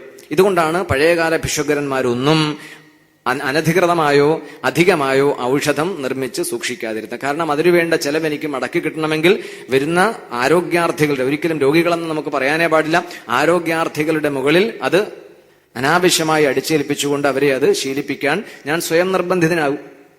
അപ്പൊ ആ ഒരു കച്ചവട മനോഭാവത്തോടുകൂടി ഈ ഒരു സേവന മേഖലയെ കണ്ടപ്പോഴാണ്, അല്ലെങ്കിൽ കണക്കാക്കുമ്പോഴാണ് ഇന്ന് ഇന്ത്യ മഹാരാജ്യത്ത് ഏറ്റവും കൂടുതൽ മരുന്നുകൾ, ഔഷധങ്ങൾ, വിഷങ്ങൾ വിറ്റഴിക്കുന്ന ഒരു സംസ്ഥാനമായി കേരളം മാറിയത്. യാതൊരു സംശയവും വേണ്ട. നമ്മുടെ പൂർവികരെയൊക്കെ കണ്ടാൽ അവർക്ക് പക്ഷെ ഇത്രയും പകിട്ടാർന്ന വസ്ത്രധാരണ രീതിയോ അല്ലെങ്കിൽ വെളുത്ത ത്വക്കൊന്നും ഉണ്ടായിരുന്നില്ല. അവർ വിയർത്തൊഴുകി നല്ലതുപോലെ അധ്വാനിച്ച് കുടുംബത്തോടും സമാജത്തോടും സ്നേഹവും ആത്മാർത്ഥതയും വേണ്ട സമയത്ത് പ്രകടിപ്പിച്ച് ജീവിച്ചവരായിരുന്നു. അവർക്ക് പരിഷ്കാരം ഉണ്ടായിരുന്നില്ല. ഇന്നത്തെ പോലെ ആധുനിക വിദ്യാസമ്പത്ത് ഉണ്ടായിരുന്നില്ല. പക്ഷെ പരമ്പരാഗതമായ അറിവുണ്ടായിരുന്നു. അവരിൽ ത്യാഗമനോഭാവം ഉണ്ടായിരുന്നു, സേവന മനോഭാവം ഉണ്ടായിരുന്നു, സമ്പാദ്യശീലം ഉണ്ടായിരുന്നു, സത്യസന്ധത ഉണ്ടായിരുന്നു, കൃത്യനിഷ്ഠ ഉണ്ടായിരുന്നു, ഉത്തരവാദിത്വ ബോധം ഉണ്ടായിരുന്നു. ഇപ്പൊ ചിലപ്പോഴൊക്കെ കുടുംബ സദസ്സുകളിൽ സംസാരിക്കാൻ പോകുമ്പോൾ ഈ പുതിയ തലമുറയോട് പറയേണ്ടി വരും, നോക്കൂ, നിങ്ങൾ കുട്ടികൾ ഏതെങ്കിലും സ്ഥലത്ത് ഒരു ഉപരിപഠനത്തിനോ അല്ലെങ്കിൽ ഇന്റർവ്യൂവിനോ അഭിമുഖത്തിനോ ഒക്കെ പോകുമ്പോൾ നിങ്ങളുടെ മുതിർന്നവരെ, നിങ്ങളുടെ വീട്ടിൽ ഏറ്റവും മുതിർന്നവരുണ്ടോ, പഴയ ആൾക്കാർ, മുത്തശ്ശൻ മുത്തശ്ശി അവരൊക്കെ ഉണ്ടല്ലോ, അവരുടെ കാലിലൊന്ന് തൊട്ടുബന്ധിച്ച് അവരോട് പറഞ്ഞ് അവരുടെ അനുഗ്രഹം സാധിക്കുമെങ്കിൽ അവരുടെ രണ്ട് കൈയും നിങ്ങളുടെ ശിരസിൽ ഒന്ന് എത്തിച്ച് അവരുടെ അനുഗ്രഹം വാങ്ങി പോകണം. ഏത് പരീക്ഷയും നിഷ്പ്രയാസം നിങ്ങൾക്ക് ജയിക്കാൻ സാധിക്കും. ആരുടെ മുമ്പിലും സങ്കോചം കൂടാതെ പെരുമാറാൻ അല്ലെങ്കിൽ ചോദിക്കുന്ന ചോദ്യങ്ങൾക്ക് മറുപടി പറയാനുള്ള മനോബലം നിങ്ങൾക്ക് ലഭിക്കും. അതെവിടെ നിന്ന് ലഭിച്ചത്? പൂർവികമായ അവര് സമാജത്തിനും ലോകത്തിനും വരുന്ന തലമുറകൾക്കും വേണ്ടി ജീവിച്ചതിൽ കൂടി അവരാർജിച്ച തപസ്സാണ് നിങ്ങളിലേക്ക് അനുഗ്രഹമായി പ്രവഹിക്കുന്നത്. ഇനി അങ്ങനെയൊന്നും സാധിച്ചില്ലെങ്കിലും അങ്ങനെയുള്ളവരെ കണ്ടെങ്കിലും നിങ്ങൾ പോകണം. അവര് നമുക്കെതിരെ വന്നാൽ അല്ലെങ്കിൽ അവരോട് വിവരം പറഞ്ഞു പോയാൽ അത് തന്നെ വിജയത്തിനുള്ള ഒരു വഴിയായി മാറും. ഇതൊക്കെ പഴയ ആൾക്കാരുടെ മുഖം കണ്ടുപോകുമ്പോഴാണ്. ഇന്നത്തുള്ളതിന്റെയൊക്കെ മുഖം കണ്ടുപോയാൽ അന്നല്ല ആ നൂറ്റാണ്ടിൽ എന്തേ കാരണം? താരതമ്യം ചെയ്യാനോ തരം താഴ്ത്താനോ വേണ്ടി പറയണതല്ല. എന്താ കാരണം? മനസ്സിൽ മുഴുവനും മേൽപ്പറഞ്ഞ ഈ വികാര വിക്ഷോഭങ്ങളുടെയും തെറ്റിദ്ധാരണകളുടെയും അനാവശ്യമായ ചിന്തകളുടെയും സങ്കല്പങ്ങളുടെയും കൂമ്പാരം സൃഷ്ടിക്കുകയും അതിന് മേലാപ്പായി പരിഷ്കൃത വേഷവിധാനമോ അലങ്കാരമോ അണിയുകയും ചെയ്തുകൊണ്ട് ജീവിച്ചാൽ അതൊരിക്കലും അനുഗ്രഹമായോ തപസ്സായോ മാറില്ല. അത് പ്രത്യേകം ശ്രദ്ധിക്കേണ്ടതാണ്. നമ്മൾ കേൾക്കുന്നതും കാണുന്നതും സംസാരിക്കുന്നതും ചിന്തിക്കുന്നതുമൊക്കെ ധർമ്മത്തിന്റെയും സത്യത്തിന്റെയും അടിത്തറയുള്ളതല്ല എങ്കിൽ അത് ആ കുടുംബജീവിതത്തെയോ ആ സ്ഥാപനത്തെയോ ആ പ്രസ്ഥാനത്തെയോ ആ സംവിധാനത്തെയോ തകർക്കുക തന്നെ ചെയ്യും. ഇതാണ് നമ്മുടെ പരമ്പരാഗതമായ കുടുംബ സംവിധാനവും അതിലേർപ്പെട്ടിരുന്നവർ അവലംബിച്ച ജീവിതക്രമങ്ങളും അവരുടെ മനോഭാവവും ആധുനികതയുമായി താരതമ്യം ചെയ്യുമ്പോൾ നമുക്ക് കിട്ടുന്ന ലഭ്യമാകുന്ന അറിവുകൾ. ഇങ്ങനെ ഒട്ടനവധി കാര്യങ്ങളുണ്ട്. വൈദ്യശാസ്ത്രത്തെക്കുറിച്ചും ചികിത്സാ മേഖലയെക്കുറിച്ചും പറയാൻ പോയാൽ തീരില്ല. അതല്ല നമ്മുടെ വിഷയം. വാർദ്ധക്യകാലത്ത് ശക്തി പ്രാപിക്കുന്ന രോഗങ്ങളെയാണ് ഇവിടെ യവനരാജാവിന്റെ ആക്രമണം എന്ന നിലയിൽ സൂചിപ്പിക്കുന്നത്. പക്ഷെ ഇന്നത്തെ യുവത്വം, ഇന്നത്തെ പുതുതലമുറ ചെറുപ്പത്തിലെ മാരക രോഗങ്ങളുടെ അടിമകളായി മാറുന്നു. ആഹാരത്തിലുള്ള ഈ പുതുമ, നൂതനത്വം. രണ്ടാമത്തേത് ജീവിത രീതിയിലുണ്ടായിരിക്കുന്ന വ്യതിചലനം. പരിഷ്കാരം എന്ന പേരിൽ എന്ത് ആഭാസവും നടത്താൻ സാധിക്കുമെന്നുള്ള അമിതാവേശം, അതിനെക്കുറിച്ച് ചർച്ച ചെയ്യുന്ന സമൂഹം, അതിന്റെ സഭ്യതയുടെ അതിർവരമ്പുകളെക്കുറിച്ച് ഒരു നിയന്ത്രണവുമില്ലാത്ത ഭരണകൂടം. ഇങ്ങനെ എല്ലാ തരത്തിലുമാകുമ്പോൾ നമ്മുടെ യുവതലമുറ വഴിതെറ്റാനും അത് അധപ്പതിക്കാനും നമ്മുടെ സമൂഹത്തിന്റെ എല്ലാ മര്യാദകളെയും ലംഘിക്കാനും കാർന്നു തിന്നാനും അവസരമൊരുക്കും. അതല്ല നമുക്ക് ആവശ്യം. അതുകൊണ്ട് ആരോഗ്യകരമായ ജീവിതം നയിക്കുന്നവരിൽ മാത്രമേ ആരോഗ്യപൂർണമായ ഒരു മനസ്സും അതിൽ നല്ല നല്ല ചിന്തകളും ആ ചിന്തകൾ പ്രാവർത്തികമാക്കാനുള്ള ഇച്ഛാശക്തിയും ഉണ്ടാകൂ. അതുകൊണ്ട് ആരോഗ്യം, ശരീരത്തിന്റെ ആരോഗ്യം സുപ്രധാനമായ ഘടകമാണ്. ഇപ്പൊ സാധാരണ നമുക്ക് നാട്ടിൻപുറത്ത് ജീവിച്ചിട്ടുള്ളവർക്കറിയാം, നമുക്ക് ഈ ഉഷ്ണകാലത്തിന് വരാൻ പോകുന്നു. ഉഷ്ണകാലത്ത് ഏറ്റവും ലഭ്യമാകുന്ന സ്വാദിഷ്ടമായ ഒരു കീടനാശിനിയും പ്രയോഗിക്കേണ്ടാത്ത, ഒരു രാസവളവും ചേർക്കേണ്ടാത്ത ഒരു ഏറ്റവും വലിയൊരു പഴം ലഭിക്കും. ഏറ്റവും വലിയ പഴം എന്നാണ് അതിന് പേര് തന്നെ, ചക്ക. ഇന്നത്തെ കാലത്ത് എനിക്ക് തോന്നുന്നില്ല ആരും അത് ആഹാരത്തിന് ഉപയോഗിക്കുമെന്ന് തോന്നുന്നില്ല. ബഹുഭൂരിപക്ഷം പേര് ഉപയോഗിക്കാതെ, അത് അപരിഷ്കൃതമല്ലേ, പഴയതല്ലേ. എന്നിട്ട് നമ്മൾ വില കൊടുത്ത് വാങ്ങണതൊക്കെ എന്താ? ഏറ്റവും വില കൊടുത്ത് വാങ്ങുന്നത് മാരകമായ കീടനാശിനികളും ഒരിക്കലും കഴിച്ചാൽ പോലും അത് ശരീരത്തിൽ ദഹന പ്രക്രിയയ്ക്ക് വിധേയമായാൽ പോലും നഷ്ടപ്പെട്ടു പോകാത്ത രാസവസ്തുക്കളും ചേർത്ത് ഉത്പാദിപ്പിച്ച് നമ്മുടെ മുമ്പിൽ എത്തിക്കുന്നതാണ്. ഇത് ഈ സകല മാധ്യമങ്ങളിൽ കൂടി നമ്മൾ ഈ കാര്യം നിരന്തരം അറിയുന്നുണ്ട്. അതൊക്കെ ആരോഗ്യ ജീവിതത്തെക്കുറിച്ച് പറയുമ്പോൾ അതിന്റെ പല തലങ്ങളെയും കുറിച്ച് സംസാരിക്കുമ്പോൾ ഈ ഒരു ഉപഭോഗ മനോഭാവം, അധ്വാനശേഷിയില്ലാത്ത ഒരു സമൂഹമാണ് ഇതിന്റെയൊക്കെ ഉപഭോക്താവായി മാറുന്നത്. അപ്പൊ നാട്ടിൻപുറത്തുണ്ടാകുന്ന ഈ ചക്ക ആ സീസൺ ആയി കഴിഞ്ഞാൽ അറിയാം, തമിഴ്നാട്ടിൽ നിന്നും ഈ ബ്രോക്കർമാര് വന്ന് ഈ നാട്ടിൻപുറങ്ങളിൽ ഒന്നോ രണ്ടോ എങ്ങനെയെങ്കിലും ഒന്ന് ഒഴിവാക്കി കിട്ടിയാൽ മതി എന്നാണ് ആൾക്കാരുടെ മനോഭാവം. അപ്പൊ നിസാര വിലയ്ക്ക് അത് വാങ്ങി അത് ഈ ചെറിയ ചെറിയ സ്ഥലങ്ങളിൽ കൂന കൂട്ടി അവിടെ നിന്ന് എല്ലാം ശേഖരിച്ച് അവർ തമിഴ്നാട്ടിലേക്ക് കടത്തി അവിടെ വിപണിയിൽ വിൽക്കും, നല്ല ലാഭത്തിന് വിൽക്കും. ഇപ്പൊ ഇവിടെ നിന്ന് 5 രൂപയ്ക്ക് വാങ്ങുന്ന ഒരു ചക്ക അവിടെ 250-ന് 300 അല്ലെങ്കിൽ 400-500 രൂപയ്ക്ക് വിൽക്കും. അതിന് ട്രാൻസ്പോർട്ടിംഗ് ചാർജ് പോലും വേണ്ട. എന്താ കാരണം? ഇങ്ങോട്ട് വിഷം കടത്തുന്ന വണ്ടി അങ്ങോട്ട് പോകുന്നത് കാലിയായിട്ടാണല്ലോ. അപ്പൊ കാലിയായി പോകുന്ന വണ്ടി നിറയെ ഇവിടെ നമ്മുടെ ഭൂമിയിലുണ്ടായ ഏറ്റവും സ്വാദിഷ്ടമായ പോഷകസമൃദ്ധമായ ഒരു തരത്തിലുള്ള ഈ പ്രയോഗങ്ങളും നടത്താത്ത വിഷലിപ്തമല്ലാത്ത ഈ ഫലം അവിടേക്ക് അവർ മാന്യമായി ഒരു ചെലവുമില്ലാതെ കൊണ്ടുപോവുകയും അവര് ഏറ്റവും കുറഞ്ഞ കാലയളവിൽ ഏറ്റവും കൂടുതൽ ലാഭമുണ്ടാക്കാൻ വേണ്ടി ഉത്പാദിപ്പിക്കുന്നതിന്റെ എല്ലാം ഉപഭോക്താവായി നാം മാറുകയും ചെയ്യുന്നു. എന്നിട്ട് നമ്മൾ വളരെ ബുദ്ധിമാന്മാരാണെന്ന് സ്വയം നടിക്കുകയും ചെയ്യുന്നു. അതുകൊണ്ട് വാർദ്ധക്യകാലത്ത് ശക്തി പ്രാപിക്കുന്ന രോഗങ്ങൾ വളരെ ചെറുപ്പത്തിലെ നമ്മുടെ ശരീരത്തിന്റെ ആരോഗ്യവും ആയുസ്സിന്റെ അന്ത്യവും കുറിക്കാൻ ഇടയാകുന്നത് ഇപ്രകാരമാണ്. അപ്പൊ ഇത് പുരഞ്ജനോപാഖ്യാനത്തിന്റെ ഒരു സന്ദേശമായിട്ടും കൂടി നമ്മൾ കണക്കാക്കേണ്ടതുണ്ട്. അപ്പൊ അവസാനം കാലകന്യക സമീപിക്കുന്നു. കാലകന്യക വൈരൂപ്യം ഒരു 70, 80, 90 ആകുമ്പോൾ മുടി മുഴുവൻ നരച്ച് എല്ലാം ആകെ വികൃതമായി, പല്ലൊക്കെ പോയി, എല്ലുന്തി, കണ്ണൊട്ടി, കവിളൊട്ടി, ആകെ ആരും കണ്ടാൽ അറയ്ക്കുന്ന ഒരു മൂലക്കിരുത്തുന്ന ഒരു കാലം. അതാണ് കാലകന്യക സമീപിച്ചു. അപ്പൊ വാർദ്ധക്യവും വാർദ്ധക്യകാലത്ത് ശക്തി പ്രാപിക്കുന്ന രോഗങ്ങളും വൈരൂപ്യവും കൂടി സമ്മേളിച്ചു കഴിഞ്ഞപ്പോ ഇനി ഈ കൊട്ടാരത്തിൽ പാർക്കുന്നത് നല്ലതല്ല എന്ന് ജീവന് ബോധ്യം വന്നു. ആരോടും ചോദിച്ചില്ല, ആരോടും പറഞ്ഞില്ല, ആരെയും അറിയിച്ചില്ല. ഒരു ദിവസം ശരീരം, ഇത്രയും കാലം ജീവിച്ചിരുന്ന ശരീരം ജീവൻ ഉപേക്ഷിച്ച് യാത്രയായി. വീണ്ടും ഇത് തന്നെയാണ് സംഭവിക്കുന്നത്. അങ്ങനെ നിരന്തരം സംസാരത്തിൽ സഞ്ചരിച്ചൊടുവിൽ ദേഹാഭിമാനമില്ലാത്ത ഒരു സ്ഥിതിയിൽ എത്തിച്ചേർന്നു. ആ അവസരത്തിലാണ് ഉത്തമനായ ഒരു ഗുരുവിന്റെ സാന്നിധ്യത്തിൽ പരമാത്മ സാക്ഷാത്കാരം നേടാനുള്ള ഉപായങ്ങൾ ഉപദേശ രൂപത്തിൽ ഗ്രഹിക്കാനിടയായത്. അപ്പൊ ബുദ്ധിക്ക് കാര്യബോധമുണ്ടായി, ബുദ്ധി സ്വസ്ഥാനത്തേക്ക് പിൻവലിഞ്ഞു എന്ന രീതിയിൽ ഈ പുരഞ്ജന ചരിതത്തെ ഉപസംഹരിച്ചത് നാരദ മഹർഷി. ഇത് കേട്ടപ്പോഴാണ് ഇങ്ങനെ ഒരു യാഥാർത്ഥ്യം കൂടി ജീവിതത്തിൽ പഠിക്കാനുണ്ട്. ഇത്രയും കാലം പുണ്യസമ്പാദനത്തിന് വേണ്ടി കർമ്മങ്ങളിൽ മാത്രം ഒഴുകിയിരുന്നിട്ടും ലഭിക്കാത്ത, നഷ്ടപ്പെട്ടു പോകാത്ത, എന്നാൽ ഏറ്റവും വലിയ നേട്ടം സമ്മാനിക്കുന്ന ഒരു അറിവ്, അത് പ്രായോഗികമായ ജ്ഞാനം, അനുഭൂതിയിൽ സ്വയം ബോധ്യപ്പെടാനുള്ള ഒരു സ്ഥിതി നാരദ മഹർഷി പ്രദാനം ചെയ്തു. അദ്ദേഹത്തെ നമസ്കരിച്ചു. ശിഷ്ടകാലം ഈ തത്വവിചിന്തന പ്രക്രിയയിൽ കൂടി വേദശിത്ത മഹാരാജാവ് സഞ്ചരിക്കാനിടയായി. അദ്ദേഹത്തിന് പരമഗതി ലഭിച്ചു എന്ന് പറഞ്ഞുകൊണ്ടാണ് ഈ പ്രകരണം പൂർത്തിയാകുന്നത്. ഇതിന്റെ ഒരു പ്രയോജനം എന്ന നിലയ്ക്ക് നിത്യേന പുരഞ്ജനോപാഖ്യാനം വായിക്കുകയും അതിന്റെ അർത്ഥവിചാരം ചെയ്യുകയും ചെയ്യുന്നവർക്ക് സ്വാഭാവികമായും പ്രാപഞ്ചിക ജീവിതത്തിൽ വിരക്തിയുണ്ടാകും. അത് പരമാത്മ സാക്ഷാത്കാരത്തിലേക്ക് വഴിതെളിക്കുമെന്ന് പറഞ്ഞുകൊണ്ടാണ് പുരഞ്ജനോപാഖ്യാനം 4-ാമത്തെ സ്കന്ധത്തിൽ പൂർത്തിയാകുന്നത്. അപ്പോൾ നമുക്ക് ഈ സന്ദർഭം അനുസ്മരിക്കുന്നത് അവസാനിപ്പിക്കാൻ സമയമായി. അതുപോലെ നാമസങ്കീർത്തന പ്രദക്ഷിണം നടക്കാനുള്ള ഒരു വേദി സമാഗതമായിരിക്കുകയാണ്. സ്വാമിജി എത്തിച്ചേരാം, ശിവസ്വരൂപാനന്ദ സ്വാമിജി എത്തിച്ചേരാം എന്ന് പറഞ്ഞതുകൊണ്ടാണ് ഞാനിങ്ങനെ വലിച്ച് ദീർഘിപ്പിച്ചു പോയത്. അദ്ദേഹം എത്തിയില്ല എന്നാണ് അറിവ്.